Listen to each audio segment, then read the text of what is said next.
Good morning, one and all. Today is the final day of Atal Fdp on synergizing advanced battery management with AI-driven cell balance for optimal electric vehicle performance. Today's session is on Advanced Battery Management System for Electric Vehicles by Dr. S. Murthy, NIT, Trichy. Now I request Mrs. S. Bharati, Associate Professor, EEE Department, to introduce our eminent speaker to the August gathering. Thank you, Barman. Good morning, everyone. It's my privilege and great honor to introduce our esteemed resource person for today's session of the Atal Faculty Development Program, Dr. S. Murthy, a distinguished academician and a leading researcher in the field of VLSI systems and hybrid electrical systems. Dr. Murthy is a faculty member in the Department of Electrical and Electronics Engineering at the National Institute of Technology, Trichy, where he has been inspiring and mentoring students since 2007. He is actively associated with the Hybrid Electrical Systems Laboratory and the VLSI Systems Research Laboratory, fostering innovation and research in these critical areas. Dr. Murthy received his BE degree in Electrical and Electronics Engineering from the University of Madras, Chennai, and his ME degree in Applied Electronics from the PST College of Technology, Coimbatore. He completed his PhD in the area of VLSI for communication circuits from Anna University, Chennai. He further enhanced his academic journey as a postdoctoral fellow under the Erasmus Mundus External Cooperation Window Initiative at the prestigious Royal Institute of Technology, Sweden, focusing on memory design for reconfigurable architectures. Dr. Murthy's research expertise spans digital controllers for power applications, VLSI for signal processing, and embedded systems. He has published over 30 papers in reputed journals and conferences, significantly contributing to the academic community. His groundbreaking work has led to the granting of 4 Indian patents, underlining the practical impact of his research.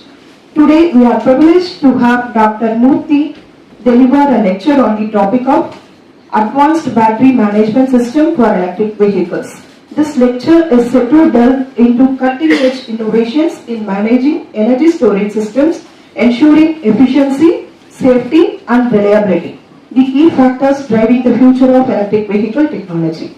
On behalf of the organizing committee and participants, I extend a warm welcome to Dr. Murthy sir. Thank you, sir, for joining us and sharing your valuable knowledge. The floor is yours, sir. Thank you, sir. Good morning, all of you. So, I know that all of you will be on your toes now. Okay, so if I keep a running race, everybody will run out of this place immediately. Okay, because last day, last session. So, surely it's a challenging part from my side because I need to keep you engaged for the next 2 to 3 hours. Okay. So without boring you, that's an important point. I thank the organizers for having given me an opportunity, and also I thank the madam who introduced me. She has given a very clear idea about myself to me. That's what I see from her way of giving my profile. Can I get the slides off? Slides off.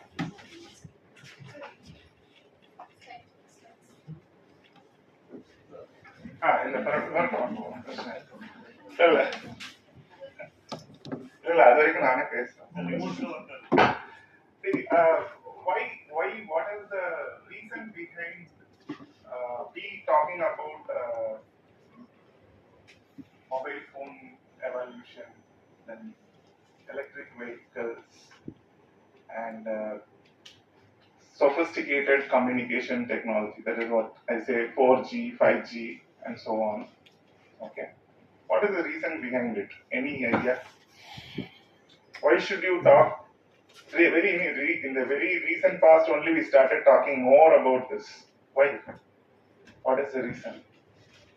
Why not we talk before itself? Green environment. Okay. Availability of data. Okay. So, do you think that we don't have any data right from? Okay. Okay. Okay. Okay. Good. Good. Good. Very good. Then, any other point?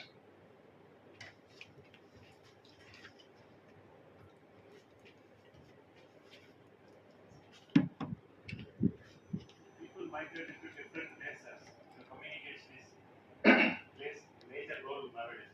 People migrated to different places. To work. Okay.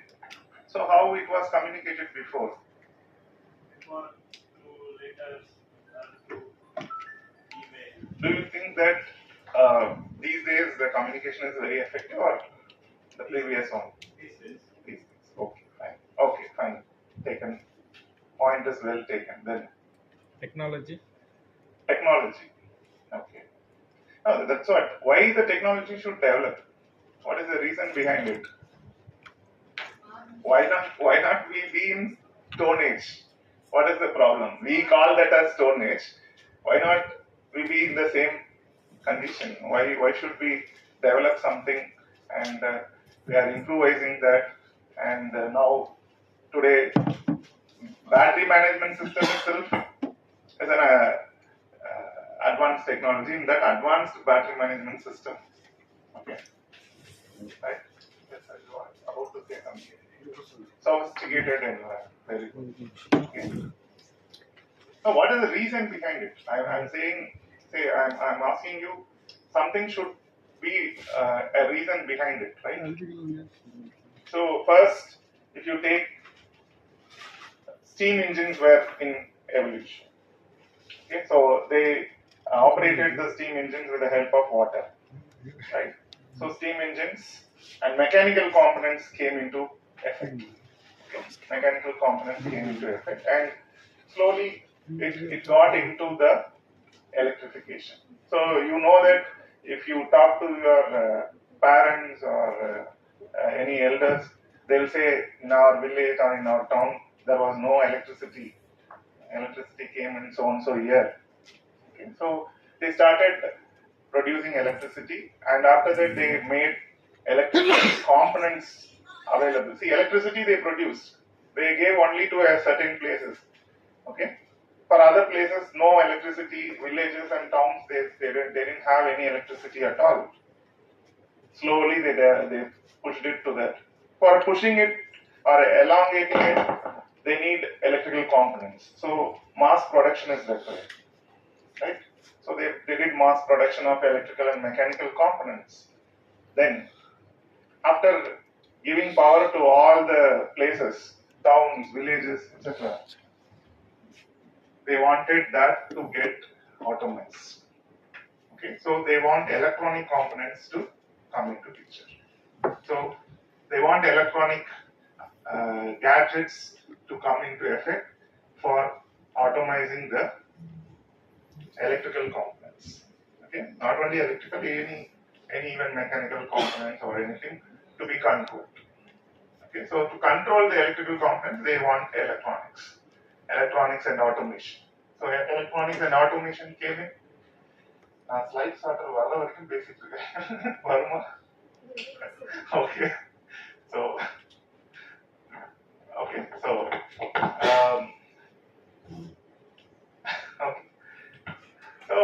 anyway, I'm talking.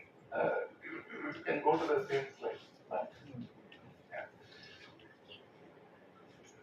I'm talking what is available in the slide only, so no issues. When that slide comes, I'll just tell and move off.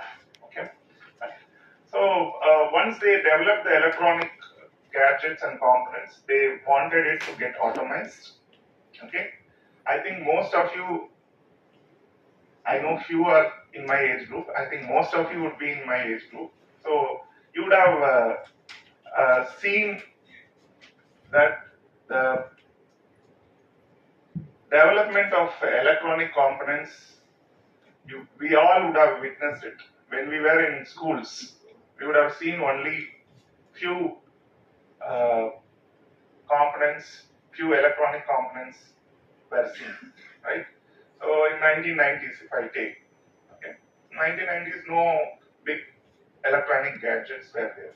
In 2000, slowly evolved with cellular phones. Cell phones, we don't hear as cell phones. We were heard of the name called cellular phones, and pages also were there.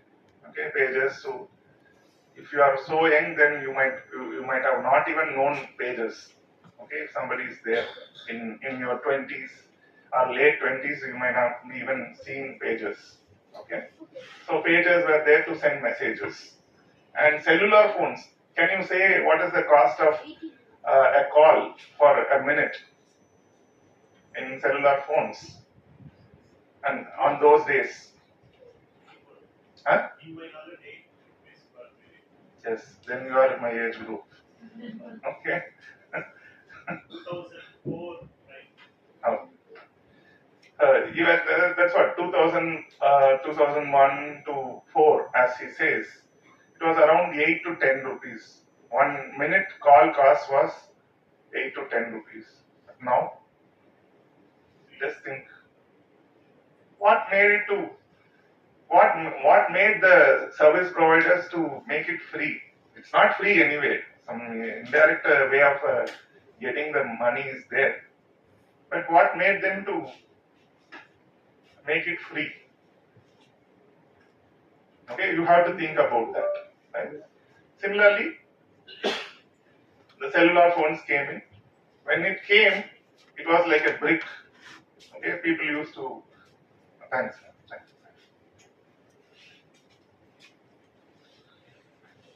So people used to kid each other.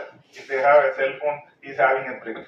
If somebody is having a very small cell phone, small means not small. It will be something like duster. Okay, size of the duster. That itself is small on those days. Okay. Now we have a very sleek and slim cell phones available, right? Same way computers also. Okay. Earlier it was very big. Now it has become slim. So all these have made the electronics industry to get developed. Okay. Right. Coming to so we all know, we all witnessed that 2001 onwards, we have seen a drastic change in the communication part, communication and electronics. Okay. So from 2000 to 2024, now, if you take, we had seen a very numerous change. Okay. Earlier we had only button phones, now we have smartphones, the so-called smartphones available and spoiling our life. Okay, that is also happening. Okay, so all these happens. So similarly, television sets. Television sets. Can you recall and tell? Early days, only black and white televisions were there. Okay, I used to sleep on the lap of my mother and see television in some other's home. Okay, it's not in my home, some other's home. Okay, so one town itself, 2 or 3 television sets will be there. After that, slowly it came in each street. Then slowly it came with every house. Okay. After that, color television. Then color to LCD. LCD to LED. Now we have so many types of LEDs. OLED, QLED, smart, plasma, everything is there. Okay. It all says something. Okay. But you gave answers, very good answers, but none of you gave the answer which is required. That's the only problem, but still we'll see that. Okay. Right. So all these, so much development has come. Okay. We'll see that. So before going to that point, we'll see this. So this is in 1903, the Krieger electric car was developed.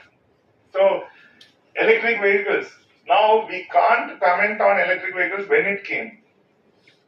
Okay, when it came into existence, we can't say that it came in 2010 or 2020. We can't say that. You can see here it was from long back. Okay. So first they developed the DC powered machine, that is motor, in 1830, and after that slowly they started developing the electric vehicle.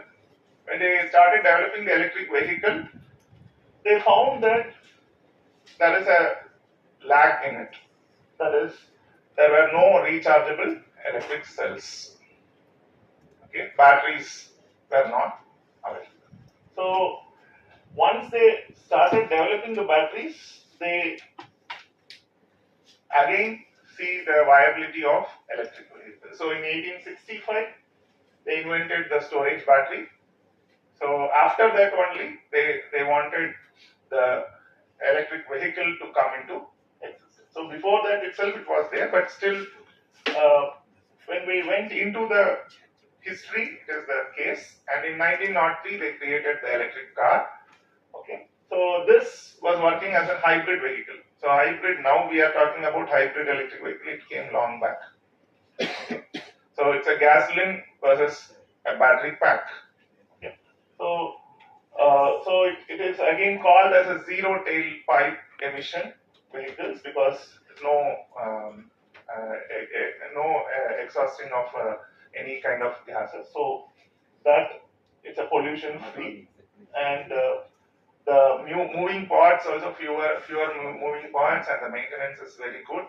Okay, minimal maintenance is required, and no oil changes, etc. All these you can read out and know it.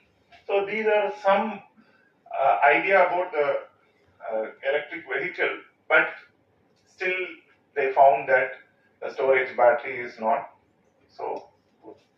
Okay. For this, I will give you one more example. Okay. Even in your cell phones, okay, if you take your cell phones, the size of the cell phone couldn't go to a very small size because of the battery. So if you remove, now I think battery has come as an integrated part of cell phones.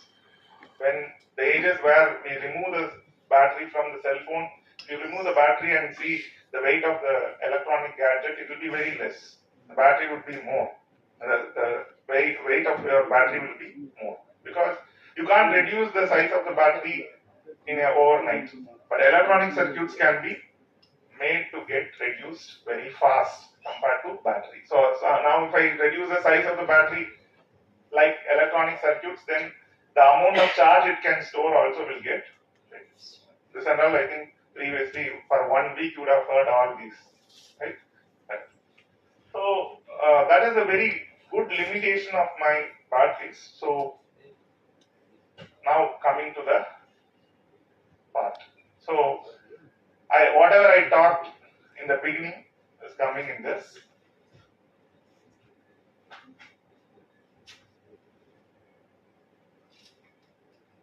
Disadvantage of cell phones.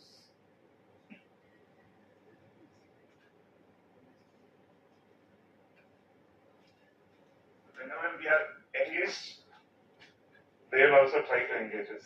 That's the problem. Okay. So this is the reason for the entire evolution of all your electronic gadgets, not only electronic gadgets, power systems, electric vehicles, so on and so forth, whatever it is. So it started with Industry 1.0, where the steam engines were in existence, and they started developing the mechanical components. The mechanical components were developed in Industry 1.0. So on those days, we don't have anything. Okay, like we were in dark, nothing is available. Okay, only in few places. Okay, they have the steam engines running. Okay, all others were using bullock carts and other things. Okay, that is almost equal to a Stone Age now, when we see from now. Okay. Similarly, once they developed the mechanical components, they went into Industry 2.0, where they produced electricity first.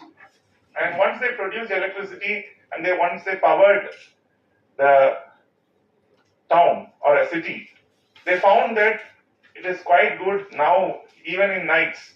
You know one thing, After 6 o'clock, before 6 o'clock, they are at 6 o'clock they'll eat and they'll sleep on those days.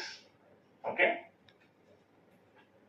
After that, they found that lighting can be done and all can be powered even night, and you can make use of the lighting effect for reading and doing other useful works.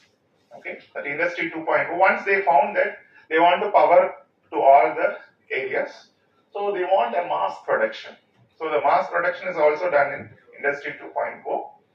So this is almost, I would say this is, to my knowledge, this is before 1950. Okay, before whatever happened before 1950 or so is going to come in industry 1.0. Industry 2.0, 50 to even it have an overlap. Okay, so 1950 to 60s mass production, electricity were produced, or they installed more power stations. Okay, in India, and I'm talking about India. Okay, not other countries. Okay, so when they got independence, after independence, whatever they developed, okay, power stations that were installed, okay, that came into effect. And after that, after they made electricity viable in all villages and towns, then they slowly moved into electronics and IT systems for automation. Okay, so this is the age where we would have born and we would have seen some gadgets. Okay, very minimal gadgets you would have seen. Okay, after that, it picked up and it went to the highest position in the years 1990s, 2000, and so on. Okay, and now we are in industry 4.9. Actually, industry 5 is going to come up. Okay, so industry 4.0 talks more about cyber physical systems. Okay, so industrialization played a very important role on what we are now. That is important.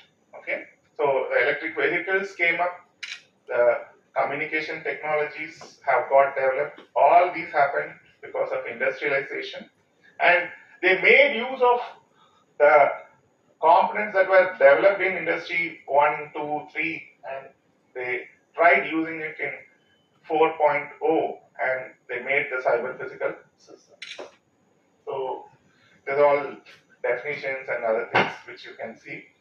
So it talks more about, again, one term is very prominent now. Okay, people talk, not only people talk, government talk, politicians talk, everybody talks about one term, that is smart city. Okay, they talk more about smart city. Okay, only in abroad they had happy street and all. Now people are having happy street here. Okay, all are going in a progressive way. Okay, so smart city concept. Through smart city concept, probably if you see in newspapers, many cities people, okay, common people. That is also going to happen. So you'll be getting water meters soon. Okay, like electricity meters, you'll be getting water meters, and gas will not be served in cylinders. It will be through pipelines, and metering will be there. Gas meters will come. Okay, so based on your usage, these are going to happen. Already in Coimbatore, I think they tried installing water meters. Okay, so it will happen in Chennai everywhere soon. Okay, and gas meters will come, and all these, you believe or not, it is all available from long back in abroad. Okay, say for instance, if I take in 2008 when I visited Singapore, it was all these were there in Singapore, intact. I would say intact. It's not an experiment basis in 2008.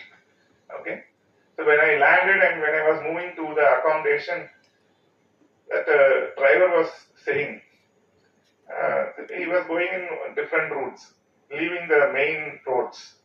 I asked why you are going. He said only one reason. See, if I go in that, more toll will be collected. There is no toll plaza like this. Okay, I don't know where from they collected. What I'm saying is, on those days, I didn't know where from they collect, but they collected. Okay, so it is all automized long back. So now no need to live, no need to have a very long queue for toll plaza to get collected with. Okay, nothing will be there. You'll be going in your road. They'll collect once you enter the road itself. They'll collect the money. That's all. Money will be taken by them. Okay. So that much advanced technologies were there, and it is slowly coming up in India. Okay. So gas meters, water meters, electricity meters. Anyway, it has become smart now. Okay. Smart meters have come. So all these will come. Similarly, that Industry 4.0 depends mainly on cyber physical systems, industrial Internet of Things, and the term Internet of Things. Okay, Internet of Things. When from you heard this term?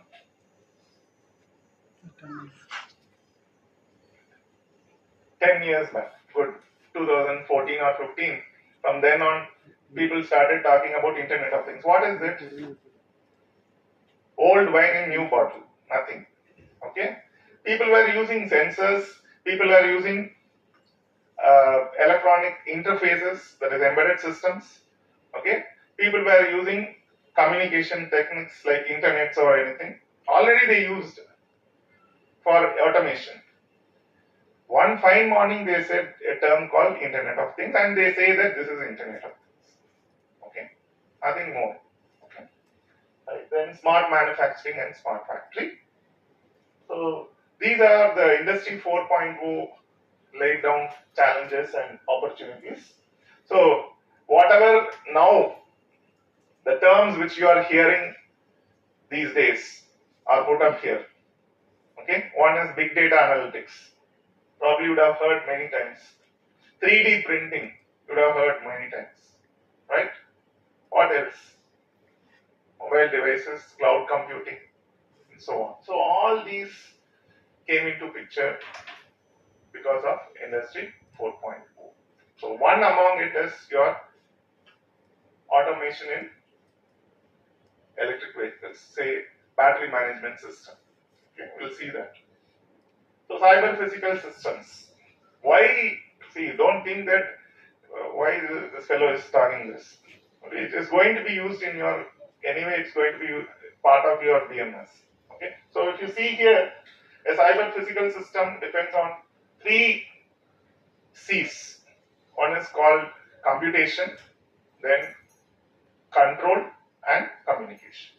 Okay, so these 3 C's play a very, very important role in the cyber physical systems.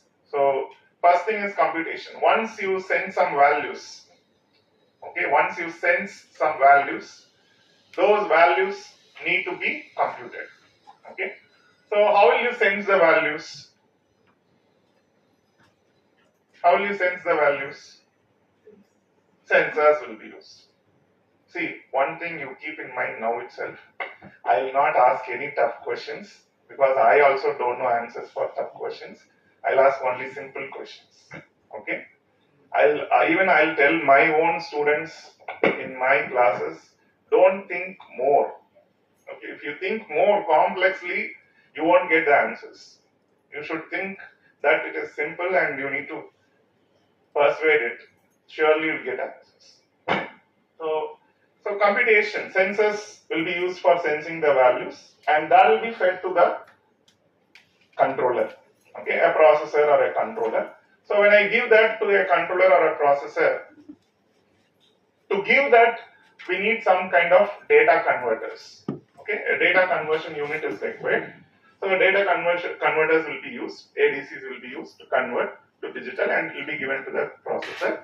The processor will compute. The computational algorithm will be given in processor and it will work on it.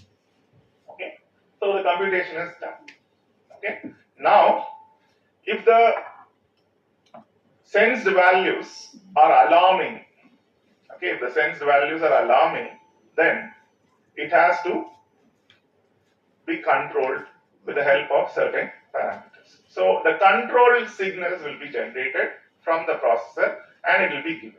Okay, suppose if the control parameters are, control signals are generated from the processor, and if it has to be passed to a long distance, then you need communication. Okay, so all these three are going to play an important role. So communication medium, you can use internet or wireless mode of communication and so on. Okay, right. So let me move on. Okay, this is very important slide with respect to cyber physical systems. So if you see here, there is a physical state exists. Okay, the physical state exists. The physical state is going to be your place from where you are going to fetch the values, sense the values. So the physical state is going to exist. From the physical state, you will be sensing the values that will give the information. Am I audible? So from the physical state, the values will be sensed and the information will be given to the processor. Okay, so the data conversion, sensing, data conversion will happen here, and that information will be given to the processor. And now the processor will try to take up this information and will process it. Whatever the algorithm that is given, based on that, it will try to compute. And once it computes the value, a decision will be taken. So the decision, whichever is taken, need to be sent back to the physical state for action. Okay, so that's what I'm saying as control. Okay, so if I want to control something, then that decision need to be sent to the physical state. Okay, so this kind of activity is going to be called as cyber physical system. You can see here a line that is drawn here. This side is going to be physical system, and above the line is going to be cyber. Cyber means that it is going to have a dedicated electronic hardware and software. Okay, a dedicated electronic hardware and software will be available over it, and this side will be having the physical state and sensors. Can you understand this? It's a very simple idea. No big things. Okay? So now we are going to talk about an example for this. What is the example for this? Okay? What is the example for this? What is the example? Can you give one example for it? Major challenge is also keeping you awake. Okay? So some questions should be thrown whenever possible. Questions should be shooted and answers should be got. Smartphones, okay. Google Assistant. Google Assistant, okay. Okay. Smartphone, okay. Thinking more. Okay. I'll come to my example. Smartwatch. Okay. What is the physical state in my smartwatch? What is going to act as physical state here? What is going to act as a physical state for my smartwatch? Louder.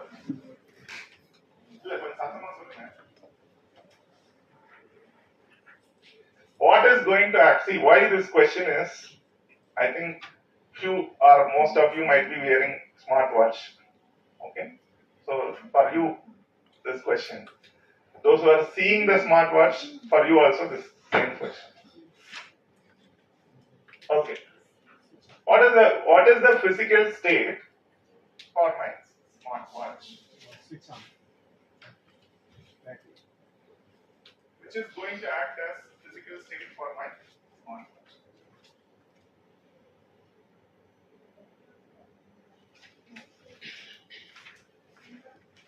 Sensors are there, but for sensors to sense, some physical state is required. That's what I said. Physical state is the one which is that is going to exist in real time. My body is going to be the physical state for this. Okay. From that only, see, sensors are going to exist here. Okay. Sensors are going to exist here. So my body is going to be the physical For instance, if I take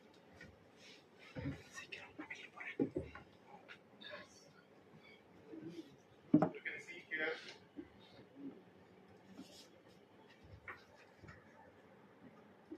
some sensors, right? It's asking me to type.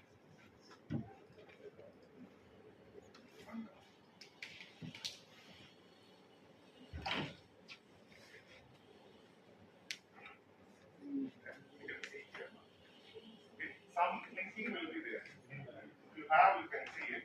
So what actually happens is my body is going to be the physical state, and from say if I'm going to measure, what are the parameters that can be measured through my smartwatch? Pulse, BP, steps, then okay, I'll come to the steps there. Okay, how the steps are working. Okay, right. Body temperatures. Okay, then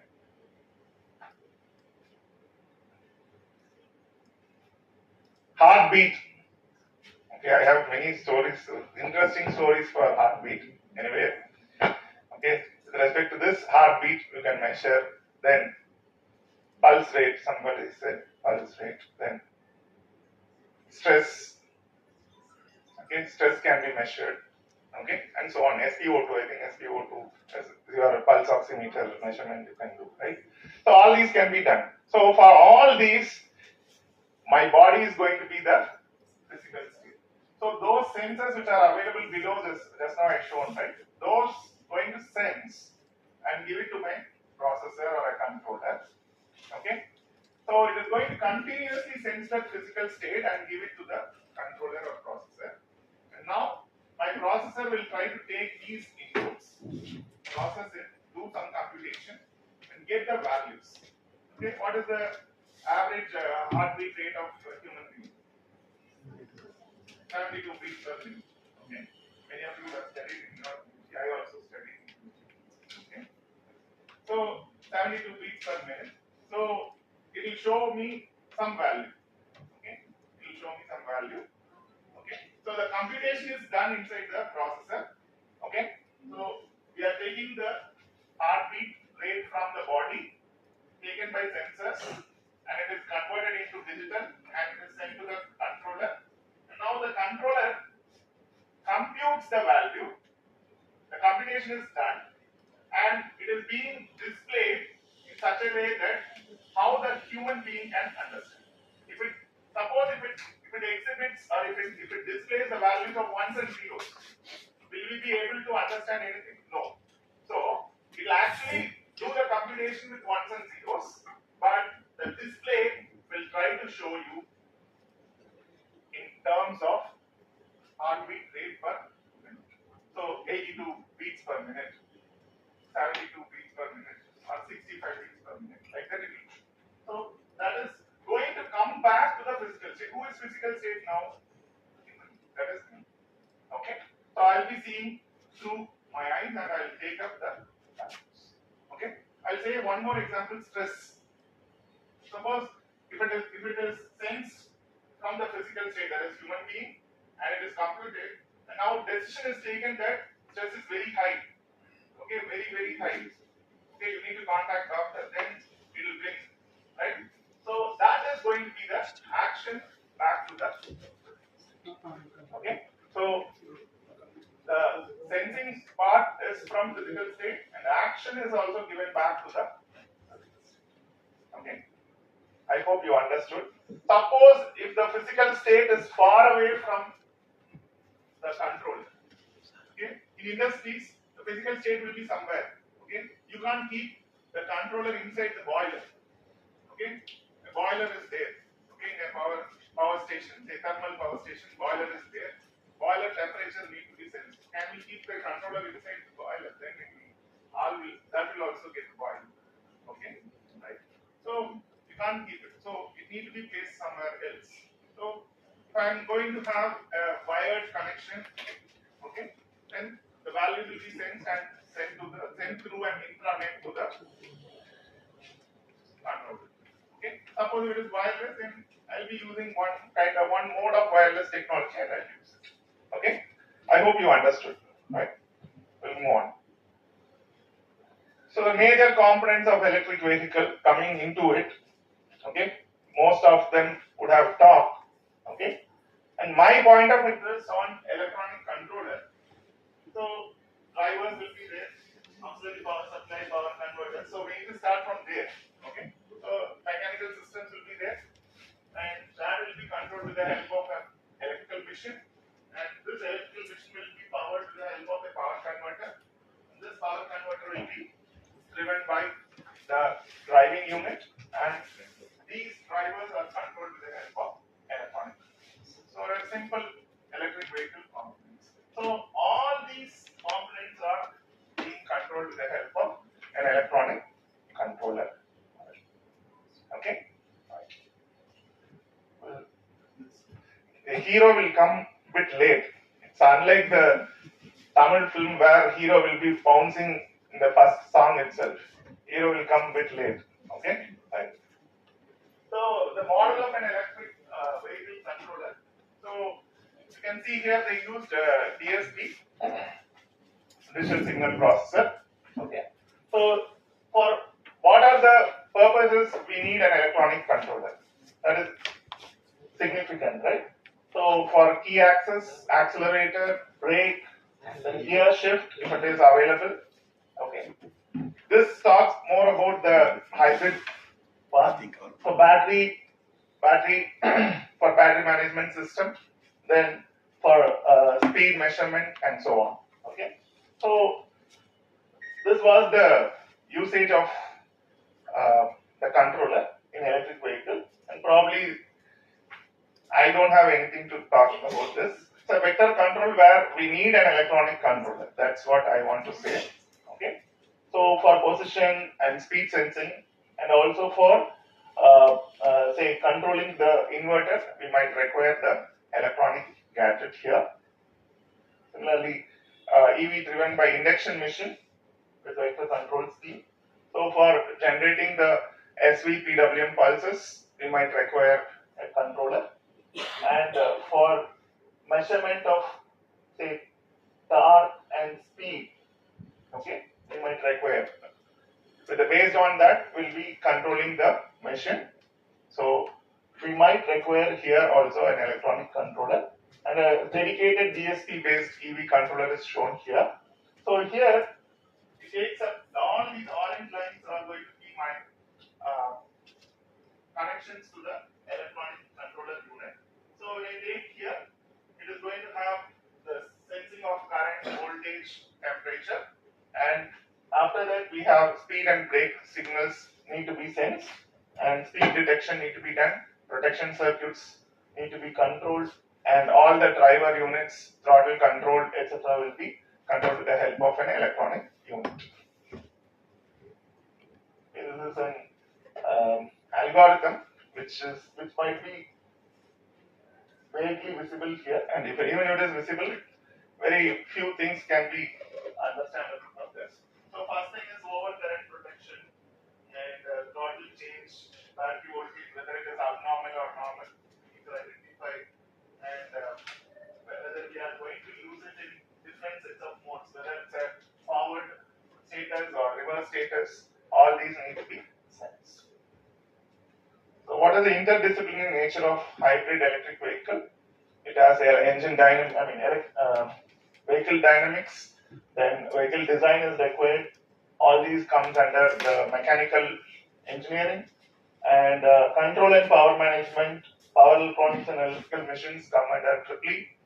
Okay, and energy storage also comes in EEE, and it's an interdisciplinary. Again, energy storage is also not totally on EEE. It is going to be mechanical and EEE going to come. Okay, and so on. So one example is Toyota Prius vehicle, which is an hybrid electric vehicle, which uses brushless DC machine, and the engine also will be part of it. Okay. So where your electronic controllers sits in EV, okay, where the inverter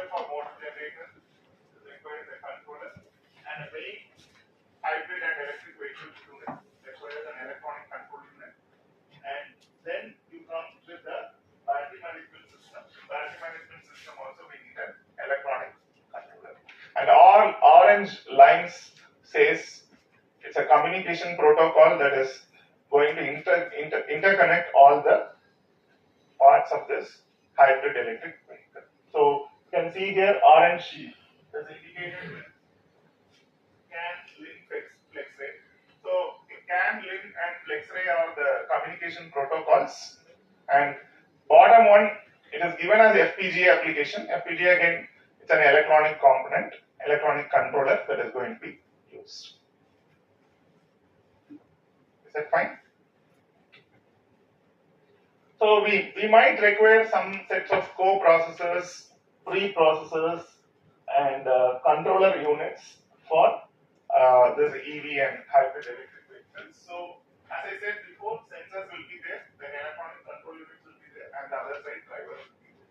So this is a very simple arrangement of any embedded controller. Okay. So for this we need a dedicated embedded system. Okay, a dedicated embedded system. So, how many of you are background of pure power systems or power electronics? 1, 2, 3. Most of you. Okay. So, how many of you are from electronics background? 1, 2, 3. Okay. So, answers are coming from electronics more compared to electrical. I should have understood by then. Okay, good. Right. So, what is the basic definition of an embedded system? Controller designed for a specific application. Controller designed for specific application. Good. Specific application I will take from your definition. Okay. Specific application. Okay. So, for specific application, you are going to develop something. Okay. Right. What is that something?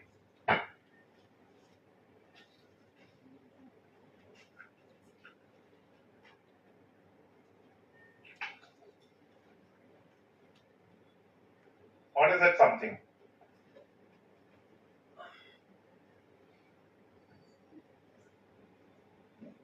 What you have in your hand, everybody is having in your hand one cell phone. Whether I can call this cell phone as embedded systems? Yes.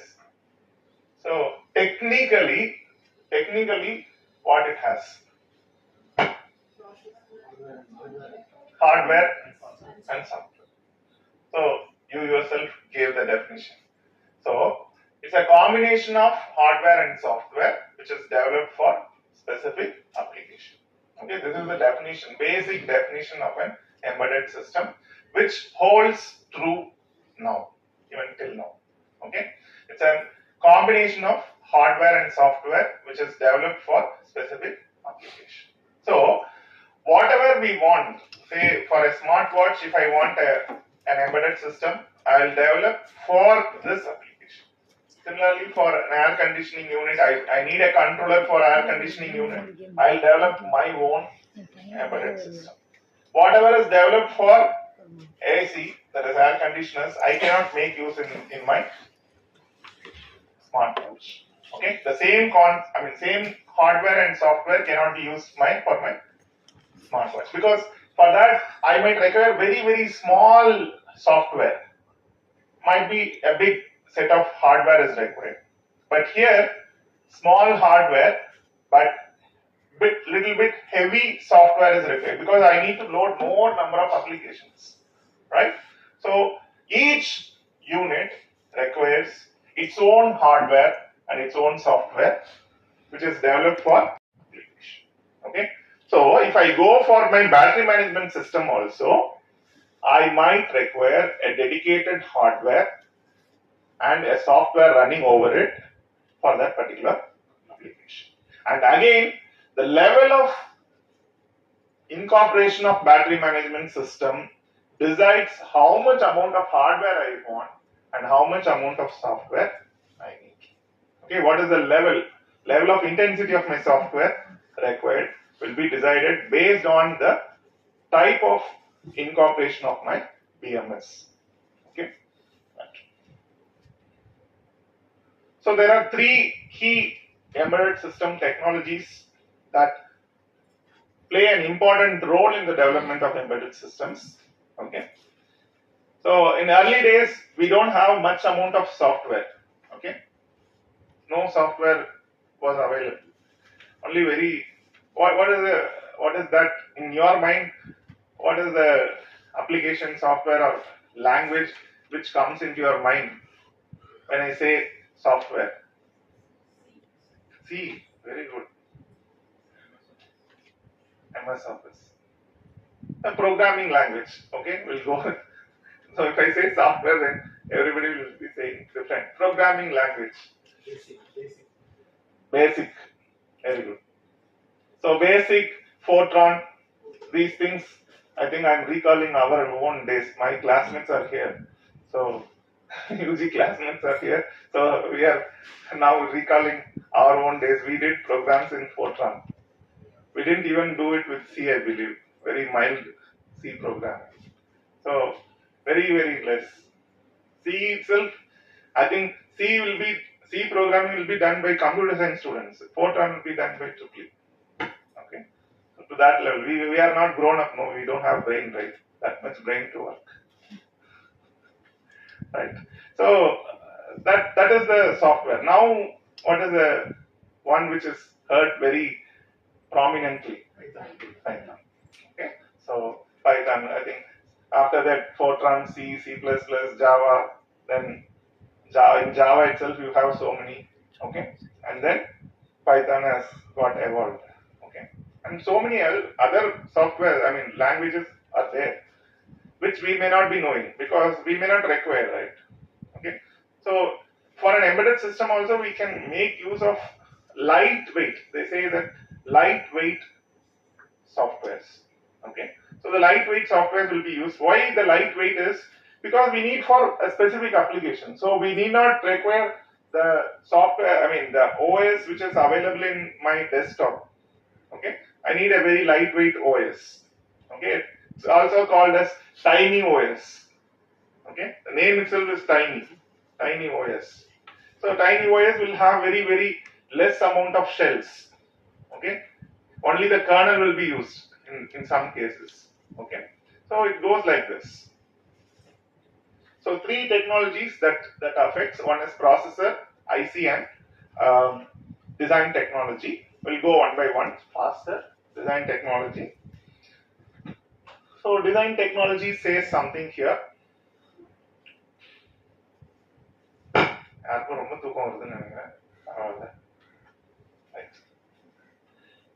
Right, we'll see that. I'll keep you awake. So what do you understand from this? We'll go a bit faster. Okay, so what do you understand from this? This is one ladder and that side another ladder you can climb up. Okay, so two target hardwares exist here. Okay, one target hardware is here it is given as microprocessor or a microcontroller can exist here. The other side is VLSI based hardwares like programmable logic devices or field programmable gate arrays. Probably you would have heard of the term FPGA. Okay, I think all power electronic converters now started with FPGA based. Right? So this side you have VLSI based controllers, and this side you have microprocessor or a microcontroller. So when you climb up the ladder, you can see that the top one will be high level languages. So the high level programming languages will exist here, this side. Okay. So high level programming languages will be available one side. And when you want to convert this high level programming language into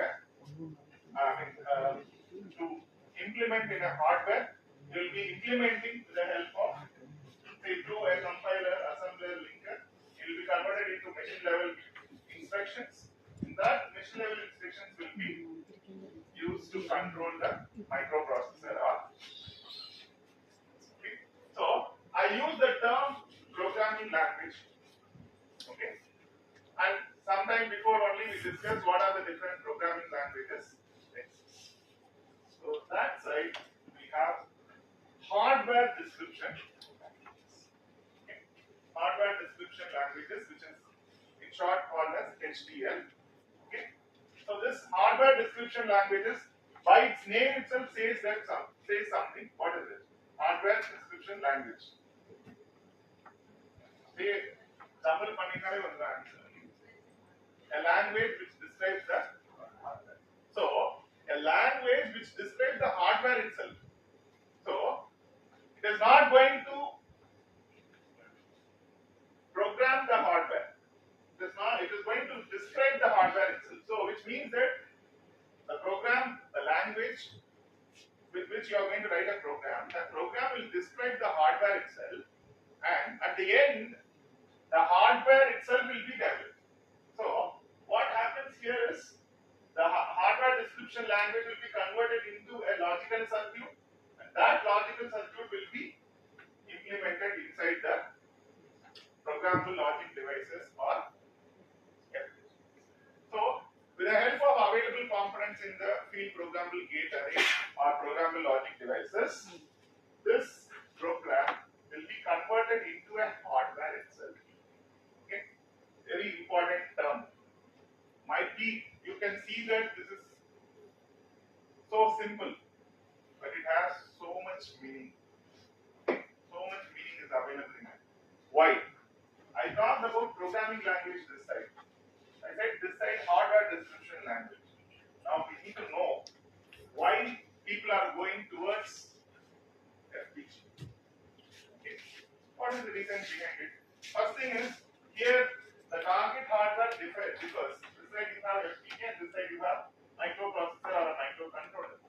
And here you have programming language, that side you have hardware description languages. Okay. Let's not see the difference between the hardware. Okay, let us see the difference between the software, which says the difference between the hardware. Okay, what would be the difference between the software, that is programming language? Okay, somebody said C. You have to tell what is the unique feature of a programming language, especially in C.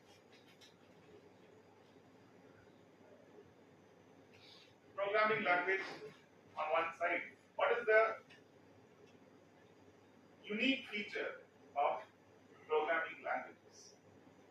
If I will not talk about hardware, I will tell the answer for hardware. Human understanding. Human understandable. Human understanding. We can write set of instructions. It's a high level language. See, whatever you are saying now, it's a high level language. High level language is human understanding. I am talking about programming language. Portability. Both same. Yes. Portability. Portability. Okay. The different inputs different instruction in the program. Write application logic. Right, application logic. Then I am talking about the feature of the programming language. Okay, let's say standard instructions, standard syntax, okay, standard programming keywords. Is that the one? Platform independent. Platform independent. Okay, platform independent. See, now I am talking about the execution. Okay, implementing the programming language in micro. Okay, I think everybody would have gone through microprocessors and microcontrollers. Yes. Now you tell me what is the unique feature of microprocessor or a microcontroller? Okay, how many of you use 8085, 8051? So you all have to raise your hand. You all did with me.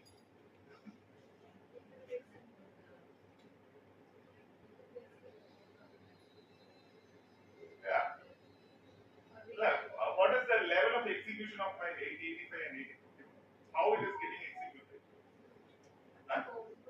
The sequential execution, very good. So it's a sequential execution. So now it's something like egg and chicken, which come first. Okay. See, this is microprocessor and microcontroller are going to execute my programs in sequential manner. Whether because of that the software is sequentially executing. See, even C, C++, it will execute my programs only in sequential manner. Can you understand? So there will be a sequential execution of programs. Okay. So the execution of programs here will be sequential, and the hardware also going to execute my programs only in sequential. Coming back to here, so the programming language says that it is going to have sequential execution. So microprocessor or microcontroller also going to have sequential execution of the statements, programs. So totally sequential operations are going to be in one side. In addition to sequential, parallel execution also will come into picture when you go with HDLs and FPGAs. So when you go with HDLs, it's a language which can execute programs sequentially, which can execute programs concurrently, and so on. Okay, and the program can be converted into a hardware. Okay, so here the program will not be converted into a hardware. The program will be dumped in a hardware, and the hardware will work accordingly. But here the program itself will be converted into a hardware. Okay? So which means that you have readily available hardware for your application. Okay, so this is the difference between two designs, one with microprocessor, microcontroller, the other with HDLs, other with FPGAs and PLCs. Okay, shall we move? So next is the processor technology. So there are three types of processors available. One is called general purpose processor, the other one is application specific processor, the third one is single purpose processor. So the name itself says something. In all these three processors, general purpose processors are generic one which can be used for any application. Okay, so which is available freely, which will have so much amount of hardware, and also the software will be open and you can make use of it for any application. Okay, the best example for processor hardware is 8085, 8051, which can be used for any application. Okay, coming to the application specific, again before going to it, you can see here program memory and data memory is available.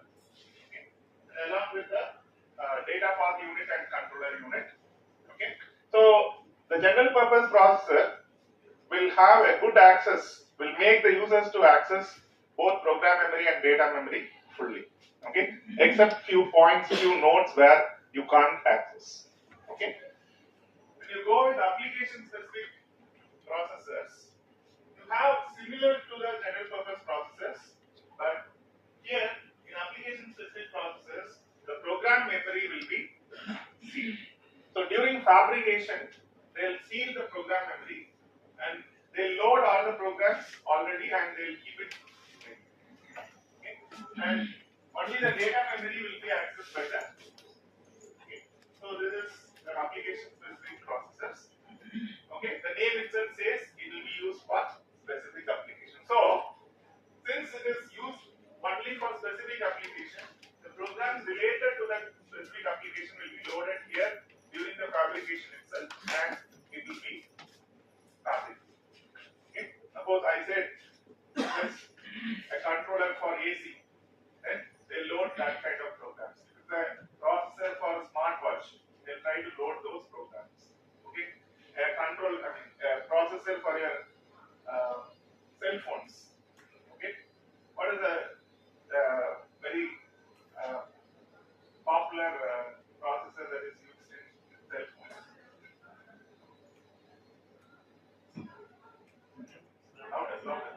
Snapdragon. Snapdragon is a processor developed by. I think none of us would have programmed for Snapdragon, right? Snapdragon is a processor developed by Qualcomm.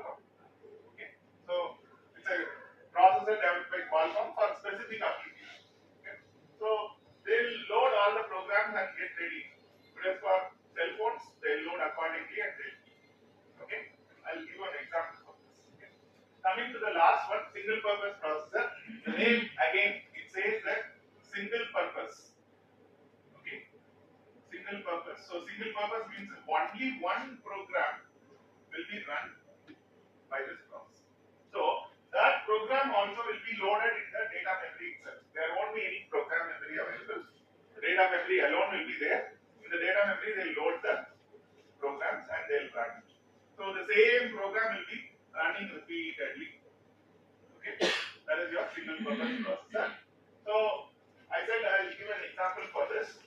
So I said programs will be loaded in the memory, and you can read it, but you cannot write anything in that.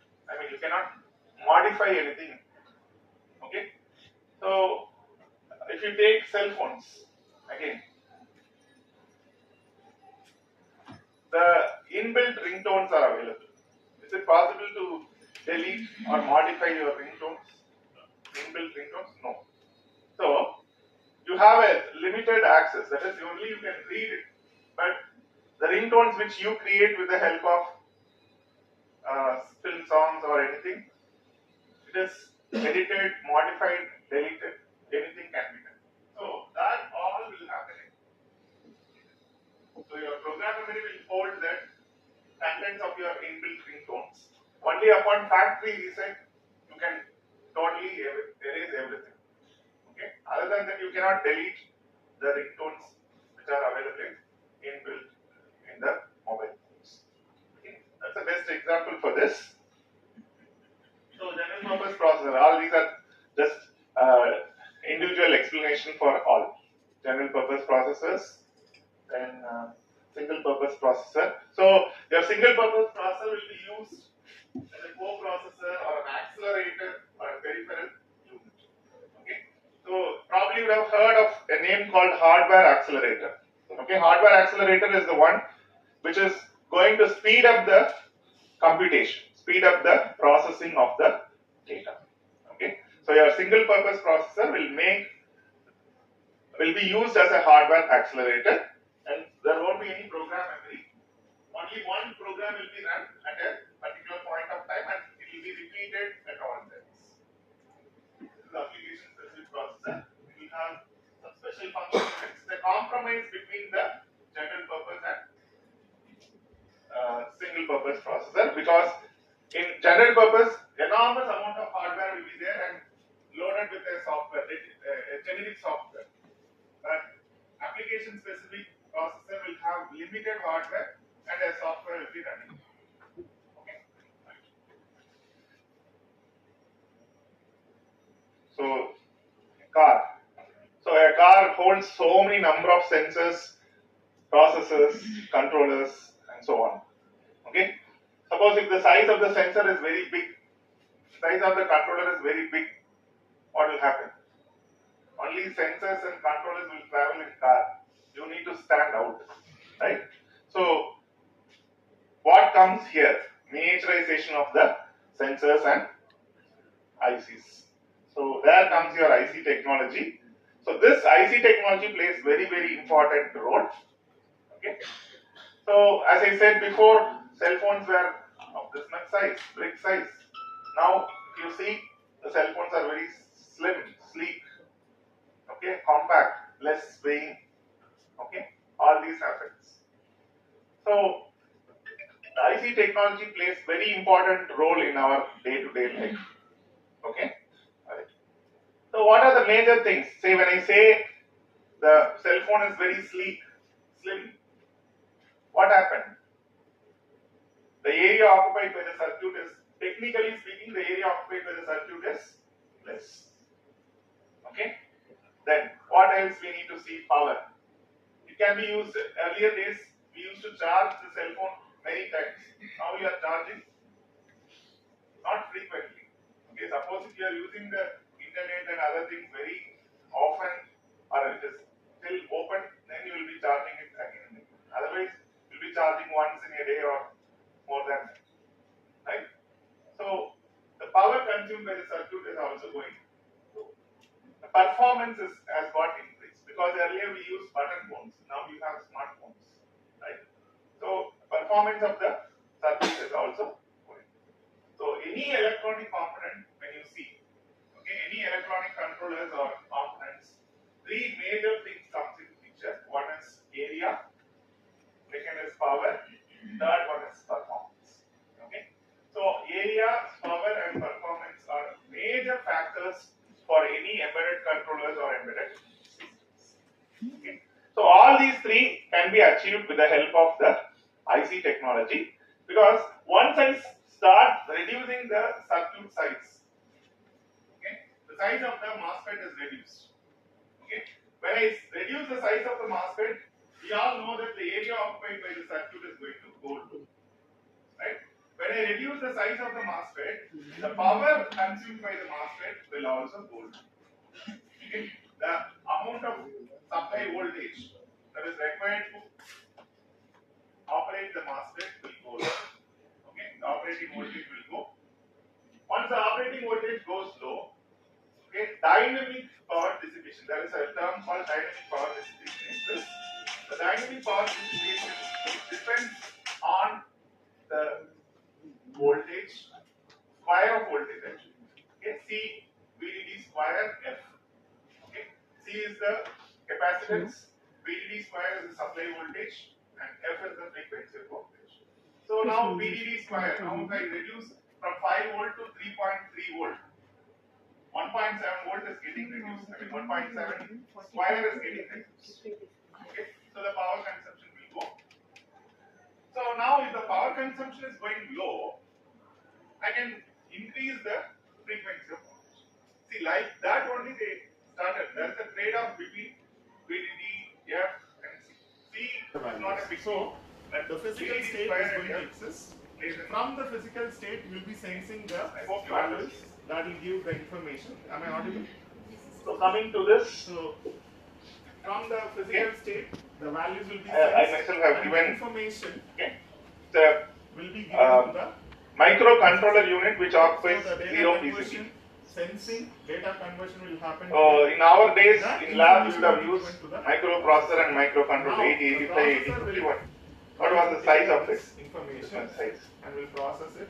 Whatever Right. the algorithm Microprocessor and micro. No, I'm not talking about board. compute, Microprocessor and microcontroller this much size, finger size. a decision Microprocessor will or be taken. microcontroller. So the decision, You can see here, whichever is it has taken, got need to be it was finger size. Now at the fingertip they can sent place back to the microcontroller unit, which occupies very. See, the area is reduced. Power consumption also would have gone low. Performance will be. So this is the say travel map of ICs. Okay. In 80s, okay, just after our birth, was around 2 micron technology. Now it has gone down, down and down. Now it is around for digital ICs. Under research is around 10 nanometer, 5 nanometer, 7 nanometer technology. Okay. But analog, there is a difficulty in analog because analog you cannot go to that level. Okay. Analog is still in 65, 42 nanometer technologies. Okay, 65 nanometer or 45 nanometer technologies. Okay. Cannot be reduced. Why? What is the reason? You have to answer fast because I have to go fast. Still more contents are there.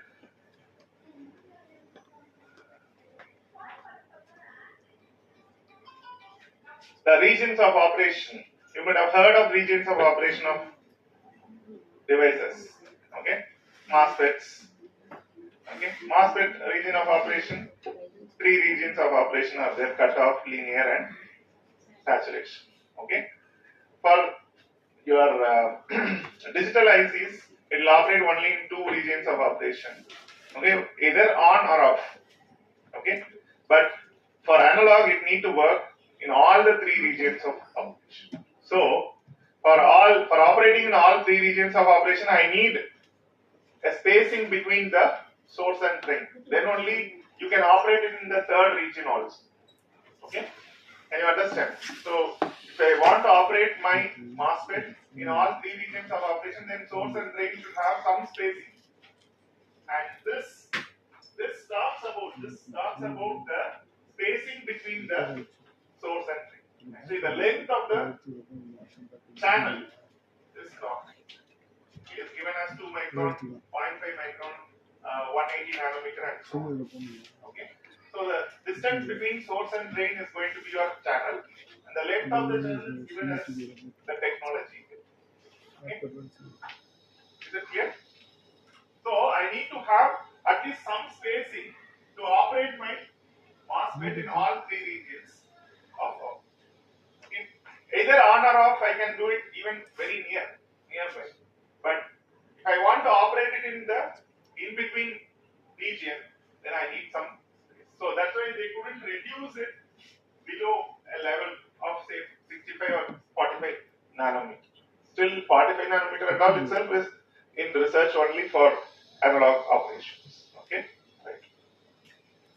So embedded enabled applications you can see here. I'll just go quickly metering, then wireless applications, consumers, consumer electronics, energy harvesting, portable medical devices, and so on. Okay. So many applications are there for embedded systems.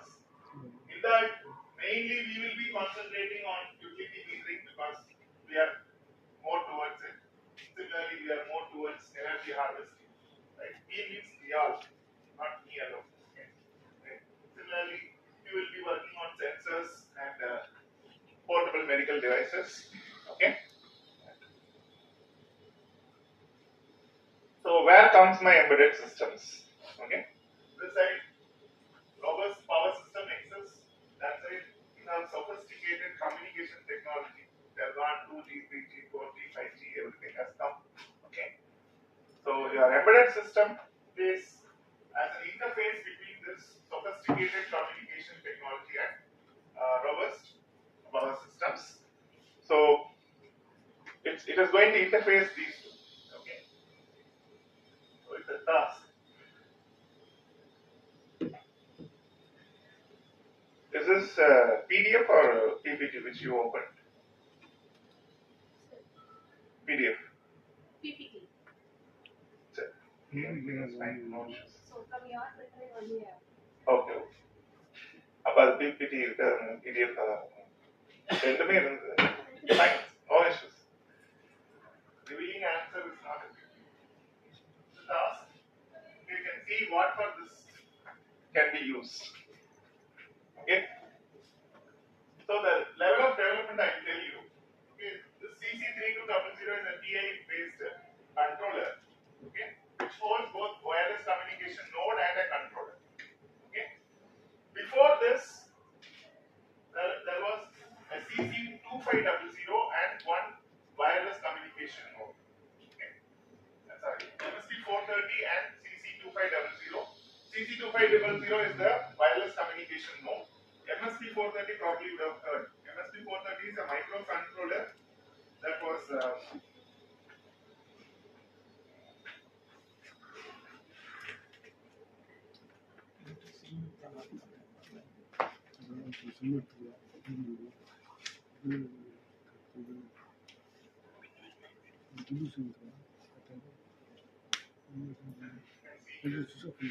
so CC2500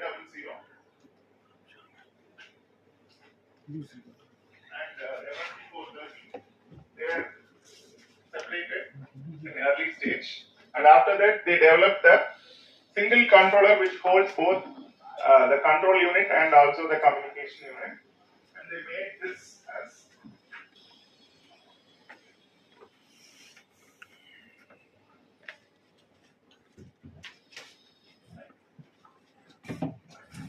so you have a set of sensors. What is LDR? Light, different resistors. Okay. Here.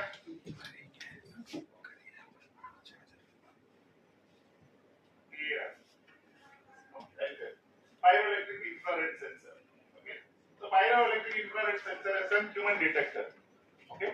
Human detection is possible. So if I keep human detector here, there is PIR sensors here, and if I cross it, it'll have. So if I put here It will have an angular coverage. So it will cover around 120 degrees or something like that. Okay, and it will go like this. So if I cross this region of concentration, then it will sense and it will give a, okay. That is the use of DAR. Okay. So LDR is, like as you said, light dependent resistance. Okay. So these two are used, and one controller is used, and the communication technology is also used. What for it can be used? What for this entire system can be used? The wireless sensor node. What for it can be used? Huh? Energy management. Okay. What for LDR is used? You say if you think of LDR, then you can answer clearly. LDR is a light dependent resistor. Smart lighting. Exactly.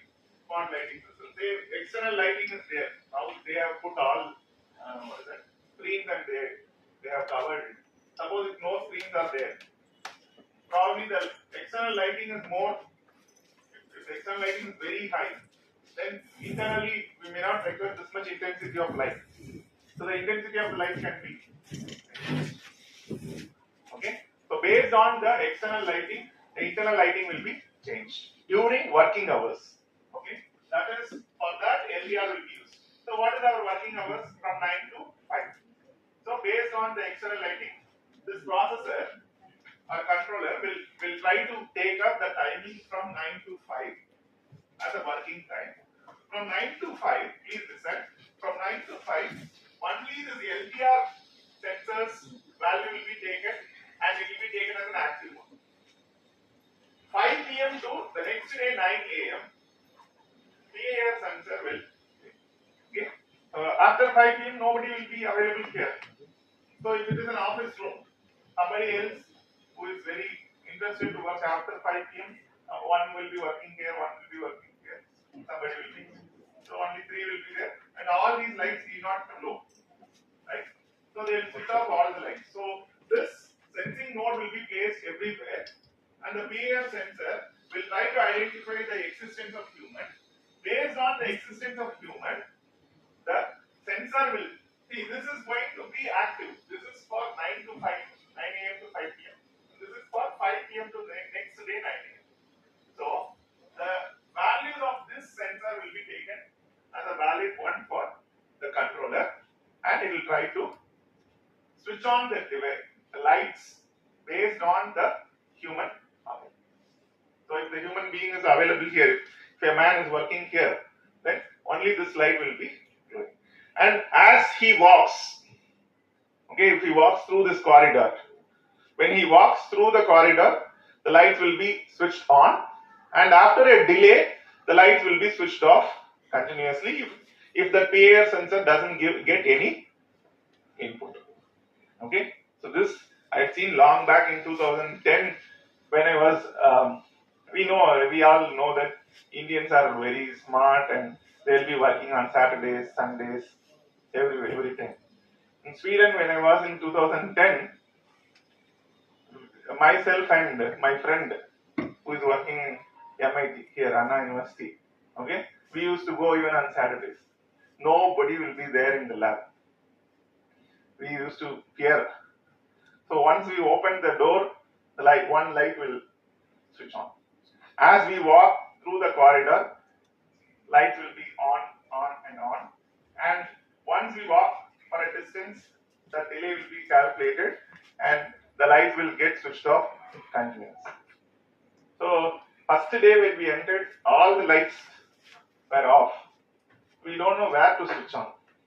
So once we opened the door and once we stepped in, first light started glowing. Then we got confidence. So all the lights will glow.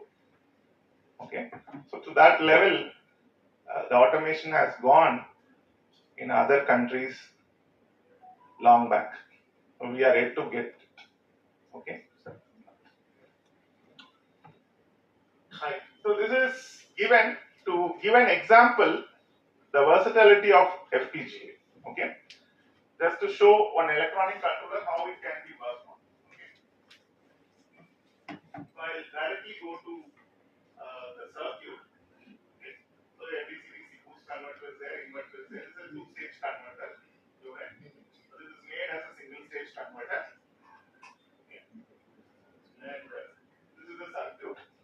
So in early days, what they did is they used one microprocessor or two microprocessor or two microcontrollers, one for generating high frequency pulses here and one for generating low frequency pulses, because these two are complementary to each other and these two are again complementary to each other to feed to this IGBTs.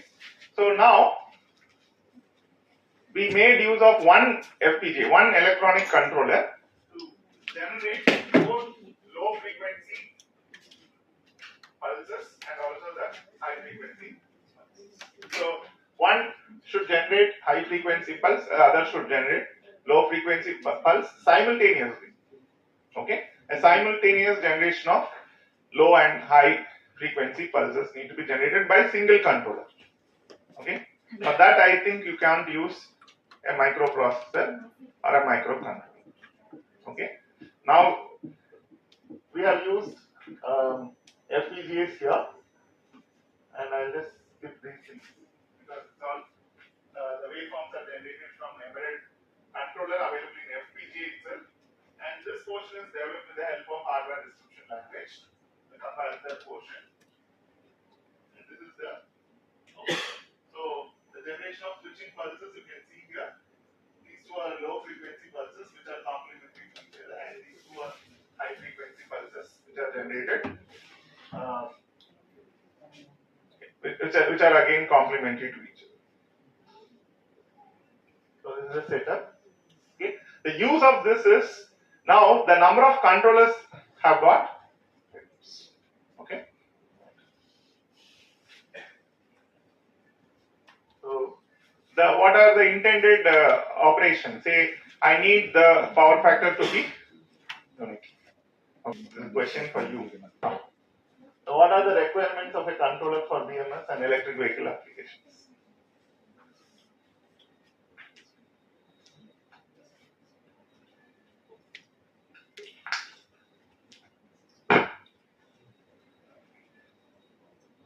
I were the first person to take a first day session, then your silence is justifiable.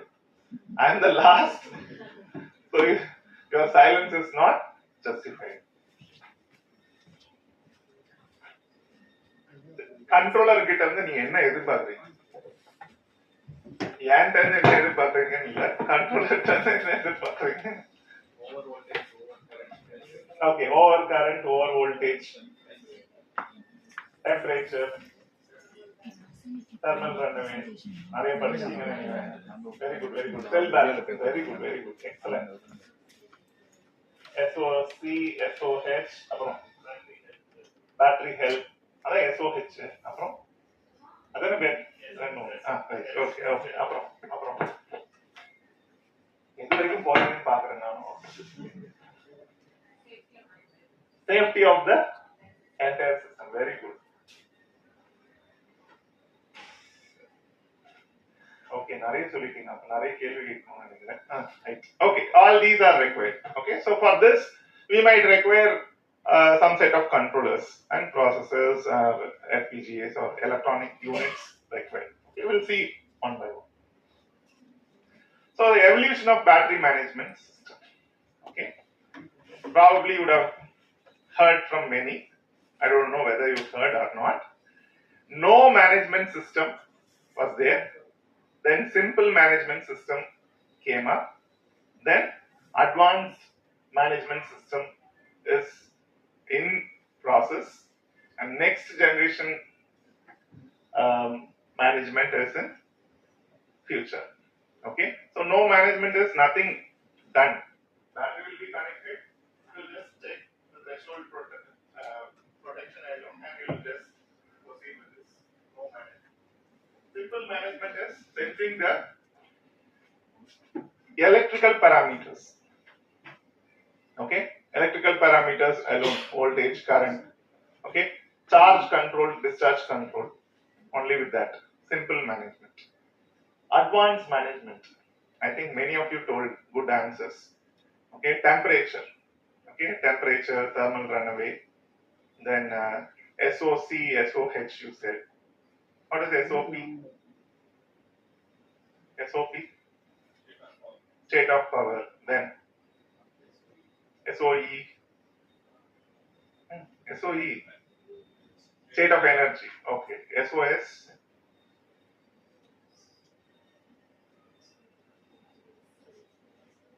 Okay. SOT means you will be knowing. If I say SOT, what is SOT? Huh? State of temperature. Okay. State of temperature. Anyway, it is going to come in next slide. Okay. So you will take here how to model the battery and state estimation of that particular battery unit, and you will also take into account thermal models.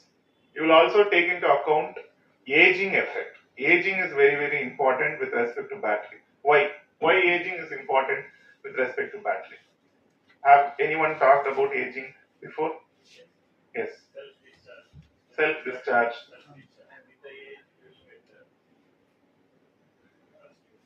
Yeah. So the even the whatever you said, the SOC pattern. Okay, it will say for SOC for while discharging. Okay, the pattern will be one. The characteristic will be in one line. After years together, it will go down. Okay, as you said, the self-discharge, based on self-discharge, it would have gone down. Okay, it won't charge to the highest value. The pattern of discharging will get changed. Right?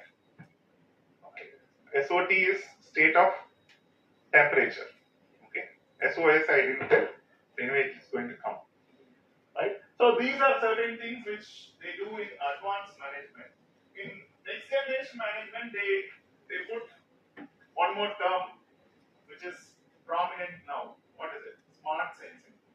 Okay. So smart sensing, intelligent management, and individuality to the energy society, that is integrating with the renewable energy sources. Okay. And management, I think one of you said data, right? So the big data analytics will be taken into account, and the management of battery with the help of big data analytics. Okay, all these are next generation management. So the X and Y axis is also given, management scope and management object. So performance requirements from EVs to battery management. So any EV, electric vehicle, will be depending on two systems. One is battery system, the other one is motor system. Now our point of concentration is not on motor system. So when we go with battery systems, we need to know what is the maximum power, okay, that can be obtained. Similarly, we need to know what is the remaining energy, and whether the battery pack is safe to operate, okay, and whether fast charging mode can be activated, and what is the lifetime of your, okay. So all these need to be analyzed. So when we go into this, two parts will come into picture. One is energy storage part, the other one is energy management, that is battery management. So when we go into the energy storage, we need to work about cell safety, cell balancing, and so on, and the power density of the storage unit also need to be taken care, and the cost, mainly cost is also required.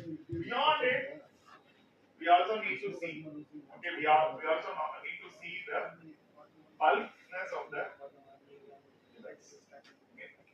So the weight of the device, weight of your car or vehicle is going to get increased based on the size of your car. Now if I am going to reduce it, whatever I said for cell phones, it is true for battery management system in your EVs also. Okay. For any EV, the size of the battery is, if it is going to be big, then the weight of your EV is also going to be more, right? Then automatically you will have a running loss, right? That will exist. So battery management, when you go, all you said is there. One is safety management, then aging management, thermal management, and electrical charging, equalization, and fault diagnosis. All these need to be identified, and it need to be intervened at the right time. That is important. Okay, so if I'm going to intervene after a very long time, after the battery burst, okay, that is of no use. Before that, I need to identify, I intervene, and I need to avoid the fault or any kind of mishappening that is going to happen in the future. Shall we move? So the hierarchical architecture of advanced battery management technology. So if you go through this, the foundation layer is there. Okay, foundation layer is very important. Over that, the algorithmic layer, and over that, the application layer will come into.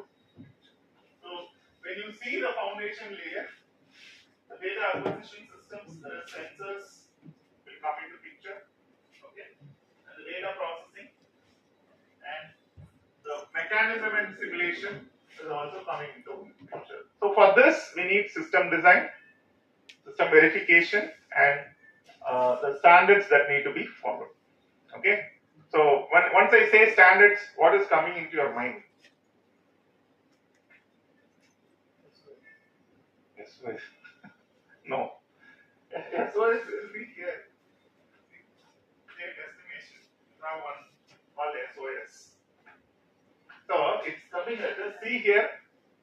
We all engineers, right? We are all engineers. So we need to identify it based on experience, right? So you told SOC, SOH, SOT, SOE, everything you told, SOP you told, right?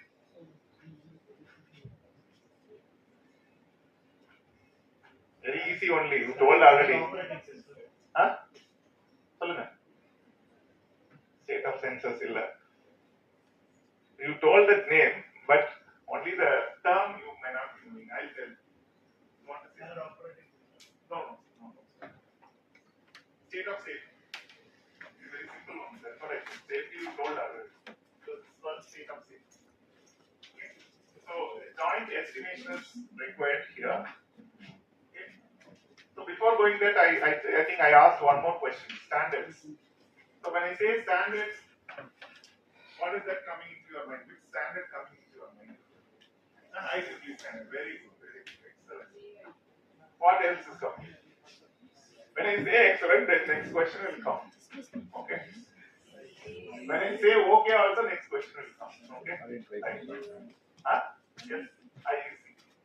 What is IEC? What is IEC standard? We say IEC. As per IEC standards, we are taking what is that? Harmonics. Very good. Harmonics. Less than 5%.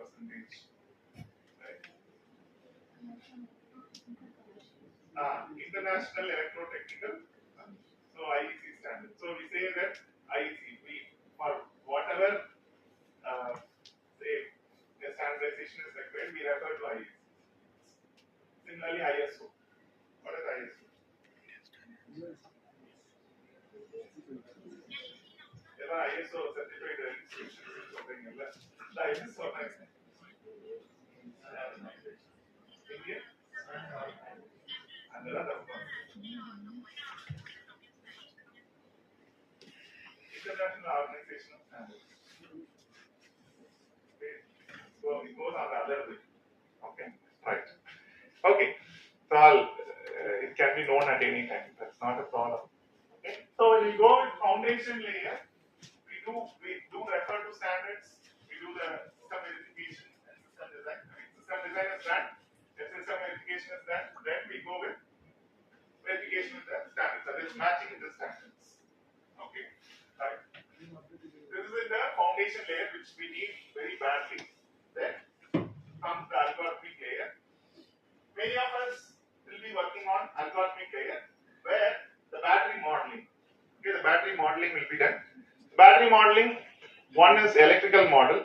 Okay, with the help of R and C, you will make the equivalent circuits and you will operate, you will simulate it and you will check, right?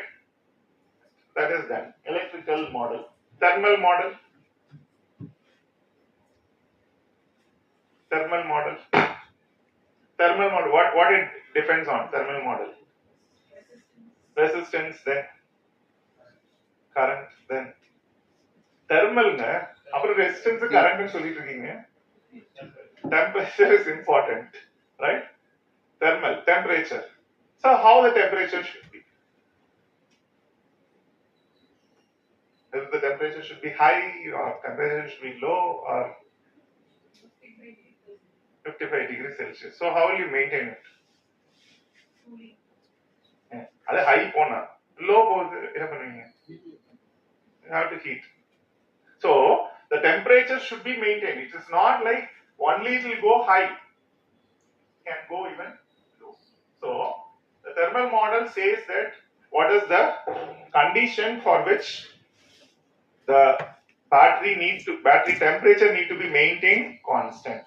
Constant means that the set temperature.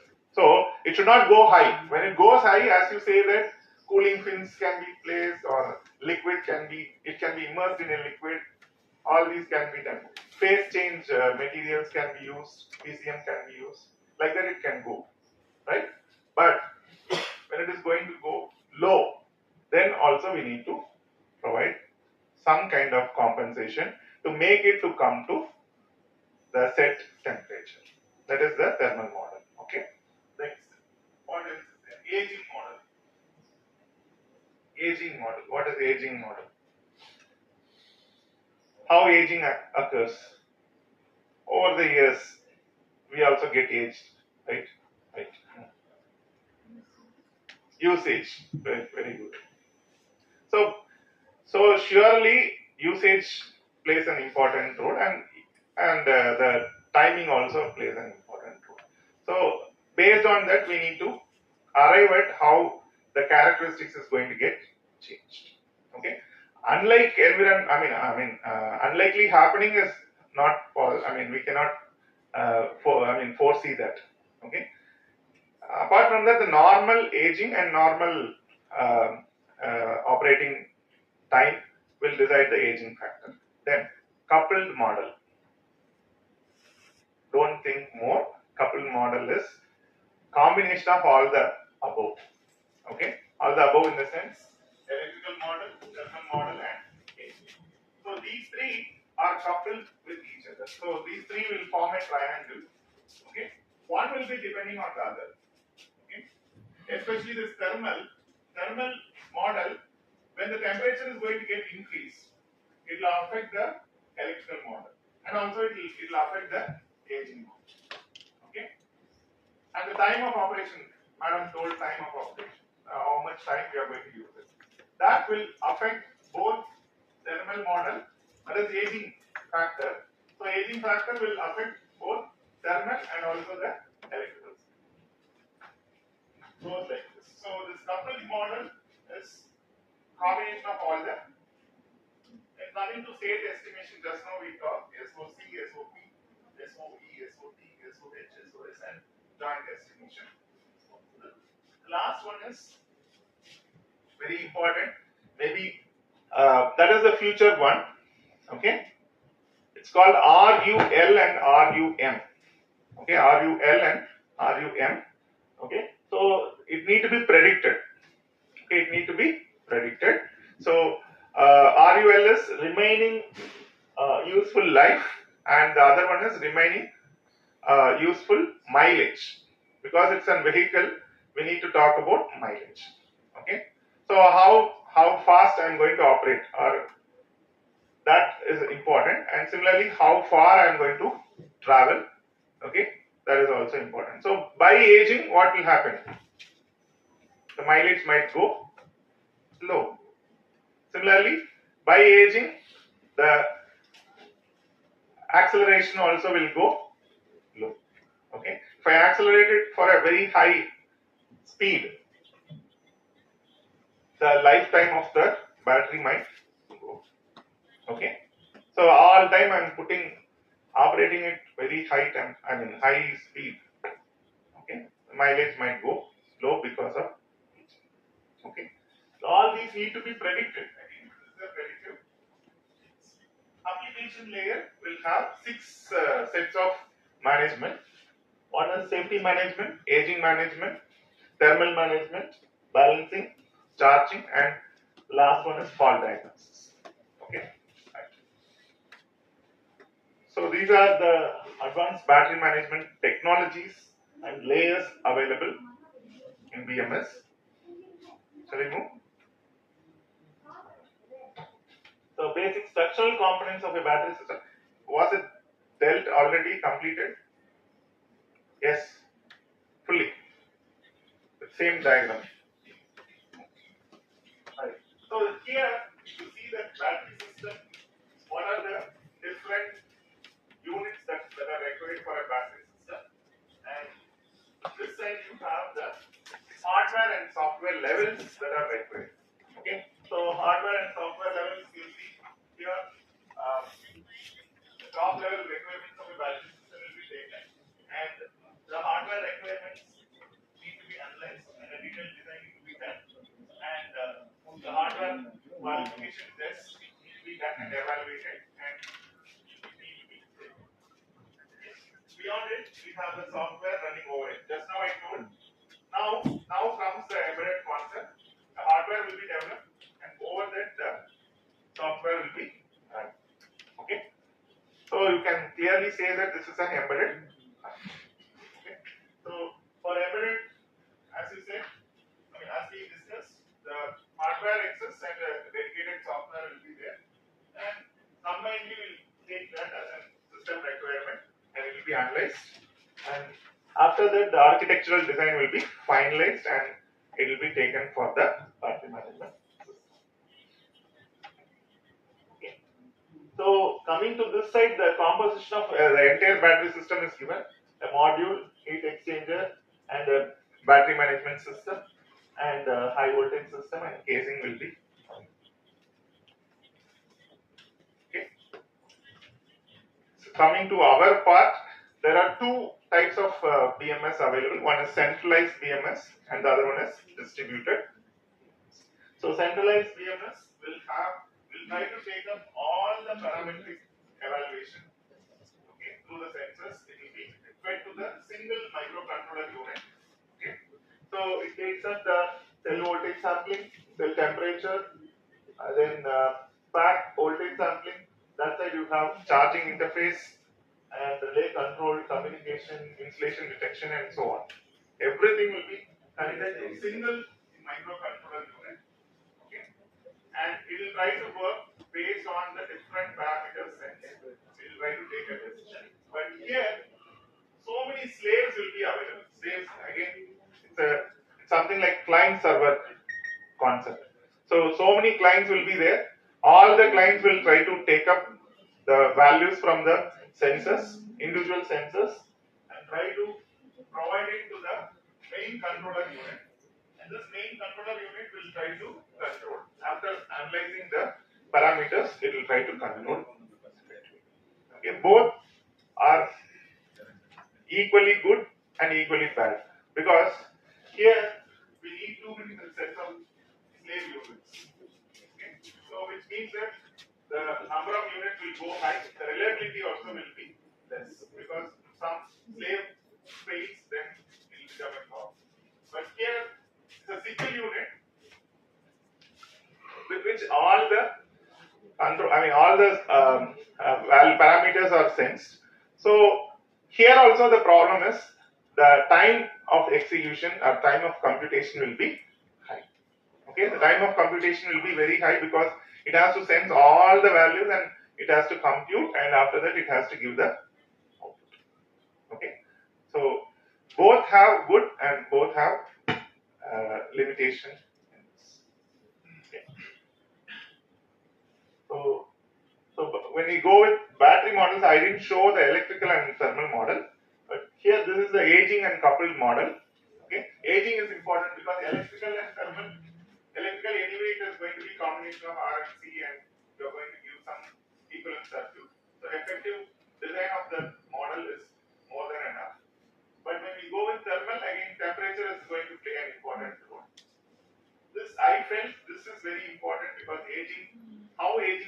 happens is important.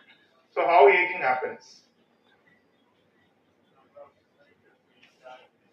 Number of cycles we charge, discharge. Then, okay, number of cycles we charge, discharge. We are saying it from outside. What it happens inside?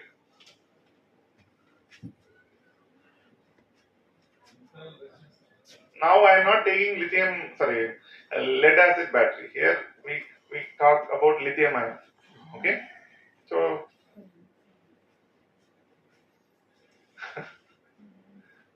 lithium ion.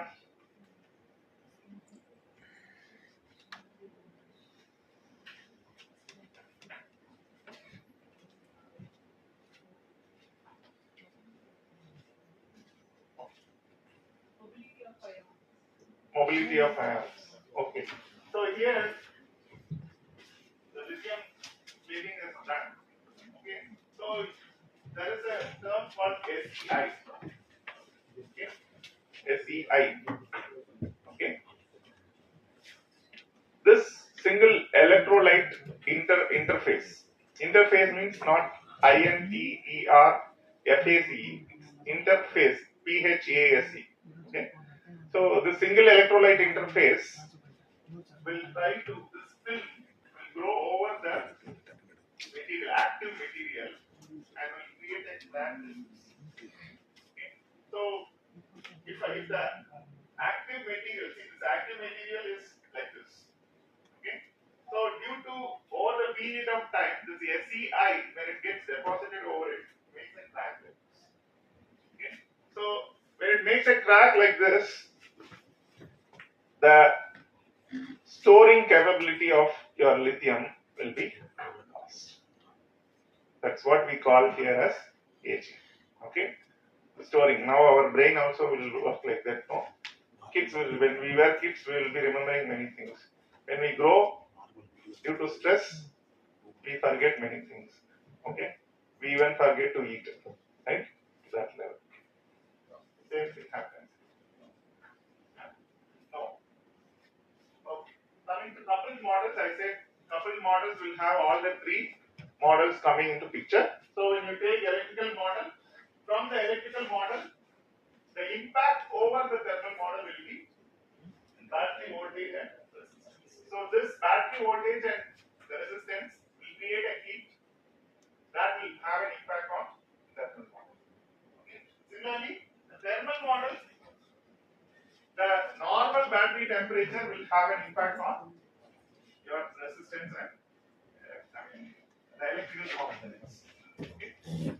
Can you understand this? So the arrow towards the model is the impact from the other model, and the arrow from the model is going to create an impact on the other model. So here also the battery temperature will create an aging factor under the sun. Okay, every day. Okay, if 24/7, 365 days, what will happen?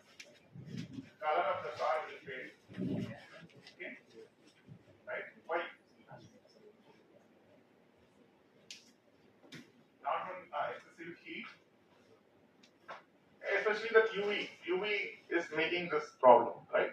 So UV break the molecules over the paint content will be, the material will be eroded by the UV rays. Okay, so same thing happens here also.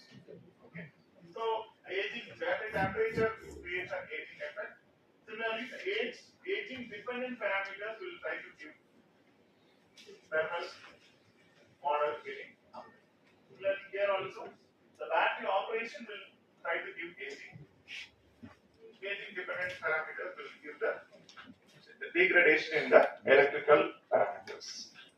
Very important slide. This portion is very important because see, it is not like one is independent of the other.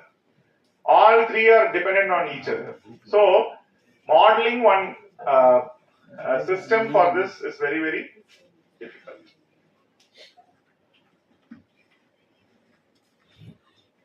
So I'll try to complete within 1-2 slides. Okay. The other slides talks about ML and other things only. So that you might have studied on your own also in some cases.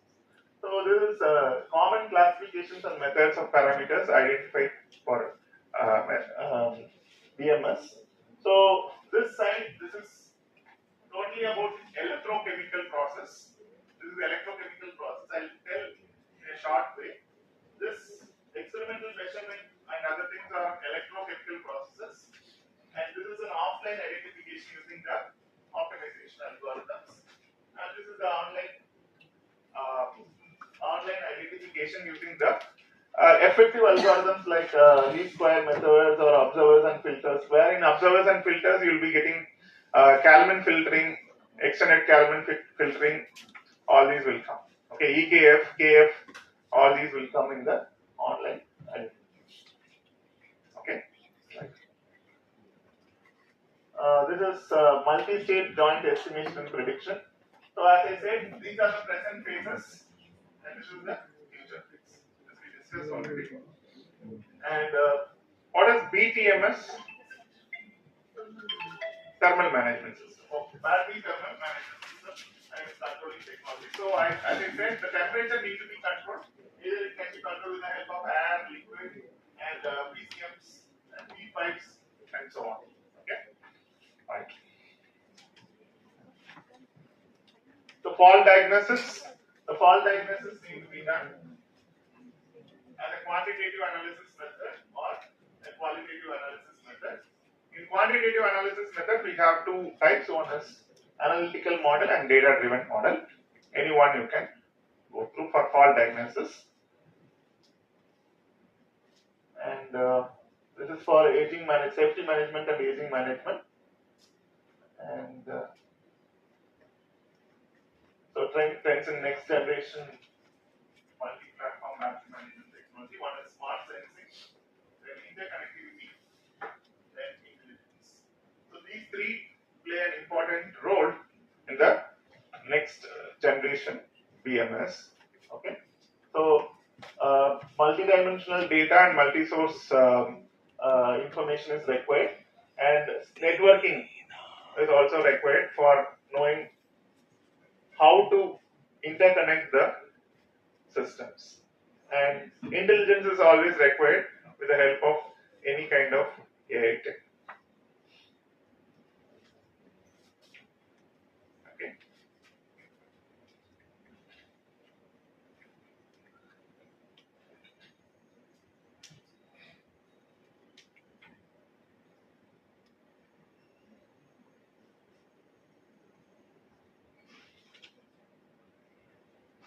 Is that fine? Shall we move? Right. Maybe the last slide for big data. BMS. So big data analytics for different avenues of BMS. One is battery manufacturing itself requires a big data. It'll exert more amount of pollution. Okay, for that pollution we can have petrol and diesel vehicles are less polluted than generating the battery, fabricating a battery.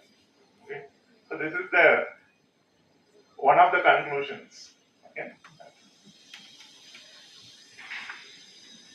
So machine learning, I'll just keep it. Anyway, they will upload you the slides, so this will give you some idea.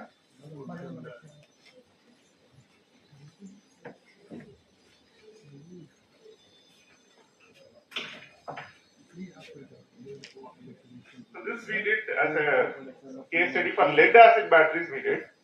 Okay.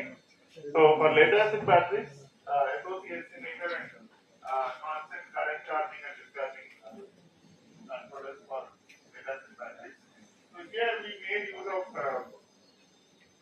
different methods available. In that we made use of extended Kalman filtering algorithm. You can see here the versatility of the controller I will tell you. Okay, not beyond it. Okay. So the versatility of FPGA is, as I said, parallelism is main thing. So what we did is we have implemented charging and discharging controller and also the estimator, SOC estimator together in the single FPGA unit, and we took voltage sensing unit and current sensing unit, voltage sensors and current sensors are used. And GUI is also integrated. Okay. Okay, this graphical user interface with the help of TFT screen, touch screen, you can vary the level of charging and discharging. Okay, I'll show you the next slide. Okay, so the level of charging and discharging can be adjusted with the help of this. So thereby the discharging controller will work. Okay. Apart from that, based on the voltage and current that is sensed from the battery, the image algorithm will try to estimate the state of charge. Okay, can you understand this? So when we go into this, see, the touchscreen based GUI is there. So this is a touchscreen. So when you vary this, the desired amount of current at which the battery need to get charged or the battery need to get discharged will be set. So based on that, the device will the charging and discharging will happen. So it's real time application. So where we saw no management, simple management, and advanced management. In advanced management, you will be getting the online control. Okay. In simple management, you will be having the offline or very minimal control. Okay. So this comes under the advanced management. So you can see here the estimated SOC and the hardware also.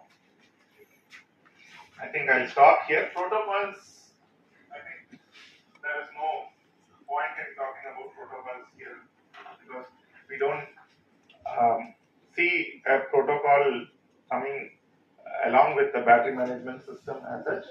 But in short, CAN is the protocol which is used with automotive application. So here in CAN, you take there are three networks available: CAN, LIN, and MOST.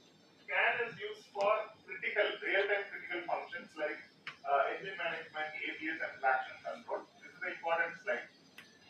LIN is used for non-safety critical applications like car seat adjustment, sunroof, light sensors, door mirrors, and all.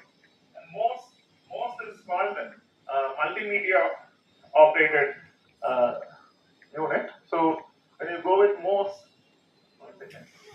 media oriented system. Okay. So this most gives a control for the multimedia unit. So when you go with this, when a sophisticated car, CAN will be in critical functions, non-critical functions is LIN, and most for the multimedia operation. So CAN works in data link layer and physical layers of ISO OSI model. And these are the node distributions. And coming to the hybrid EV power control unit, this is again to talk about the versatility of controller. So when you take controllers, microcontrollers, three microcontrollers will be used individually for controlling the DC-DC, motor inverter and generator inverter separately. So when we go with FPGAs, a single FPGA is more than enough to generate all the pulses. Okay. I'll just skip this. This we have seen. Okay. The use of FPGAs here is you can operate it at high frequency. So when I operate at high frequency, when you go with next generation unit, the size of the system also can be reduced. That is, hardware also can be reduced. Say if I happen to use LNC, okay, when I happen to operate at a very high frequency compared to the microcontroller, then it will be requiring LNC values also will be less. I'll just show here. Okay. The current system is MCU based 10 kilo switching with IGBT. Same thing you can implement with FPGA with higher frequency. When you go with higher frequency, 1/5 of L, 1/5 of C is more than enough. Okay. So here the technology is also getting varied. Okay, it's a silicon based and a silicon carbide.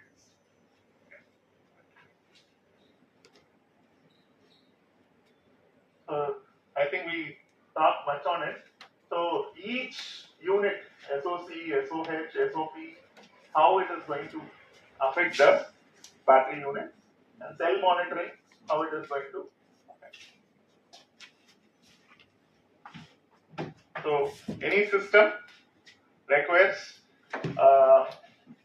systems and control, then machine learning or any kind of learning unit, and networking for communication, effective communication. So along with that, now I have also put one term IoT in between. So communication between all these three units is effectively required for building an efficient system. So this is my conclusion, and if you have any queries, I will be happy to answer. Any queries, participants? Smart sensing is related to the sensors or sensors with IoT. Sensors with controllers. Actually, in few sensors, what they do is they'll try to incorporate, along with sensors, they'll try to incorporate some small processing unit. So which makes it as a smart sensor. So here you can see that the size of the sensor itself has, who knows, say one heartbeat rate can be measured with the help of a smartwatch. Very small, very tiny sensor, and that senses and says that this is the heartbeat rate. Okay. So both miniaturization and also the smartness with the help of control electronic unit. So you actually shown one hardware setup for SOC estimation. Yes. Can you explain how you have done that hardware modeling? Is there any algorithm you use for SOC measurement or based on Coulomb count method. A standard set of methods available. In that we used Coulomb count method for estimating the SOC. So in Coulomb count method, you can take the values and based on the say state estimation technique, like say EKF, extended Kalman filter algorithm, it is predicted that how far you can make use of this battery and how far the state of charge can vary. See, state of charge today, if I buy one fresh battery and check, the state of charge will be in one pattern. After using it for 1 year or 6 months, the pattern will go different. Okay, there will be some kind of degradation in the pattern. So that need to be estimated. So that is done with the help of EK. So what I actually wanted to say from that slide is EKF is also implemented and charging and discharging controller are also implemented in the same controller. That is very important because you need to reduce the number of components, right? Okay. Do we have any programmable PMS so that we can change cut-off voltage like this? Nowadays we are using ready-made PMS.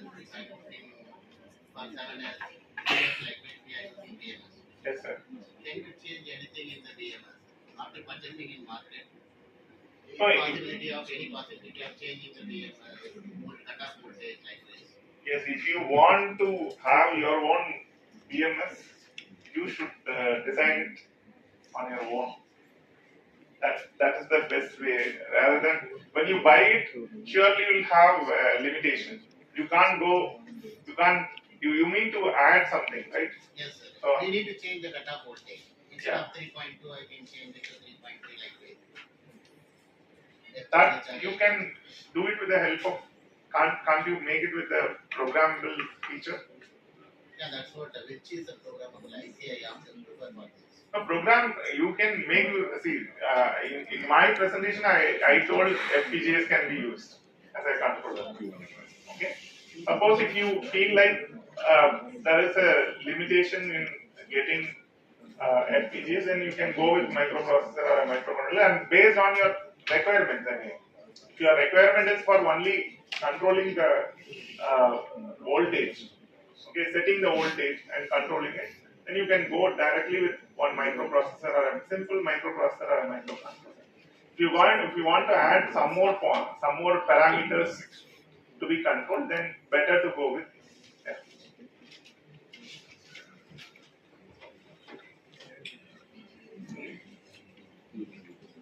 Any light? Okay. So it says about the true teacher. I don't know how far I did justice today, but these are the words which made me to become a teacher. So I used to show this in all my presentations, okay, which gives the definition for a true teacher. A true teacher has to get into the minds of students and deliver what they want, what they require. Okay, only that teacher will be called as true teacher. Told by Swami Vivekananda in India and Her Problems book. So this only inspired me to become a teacher.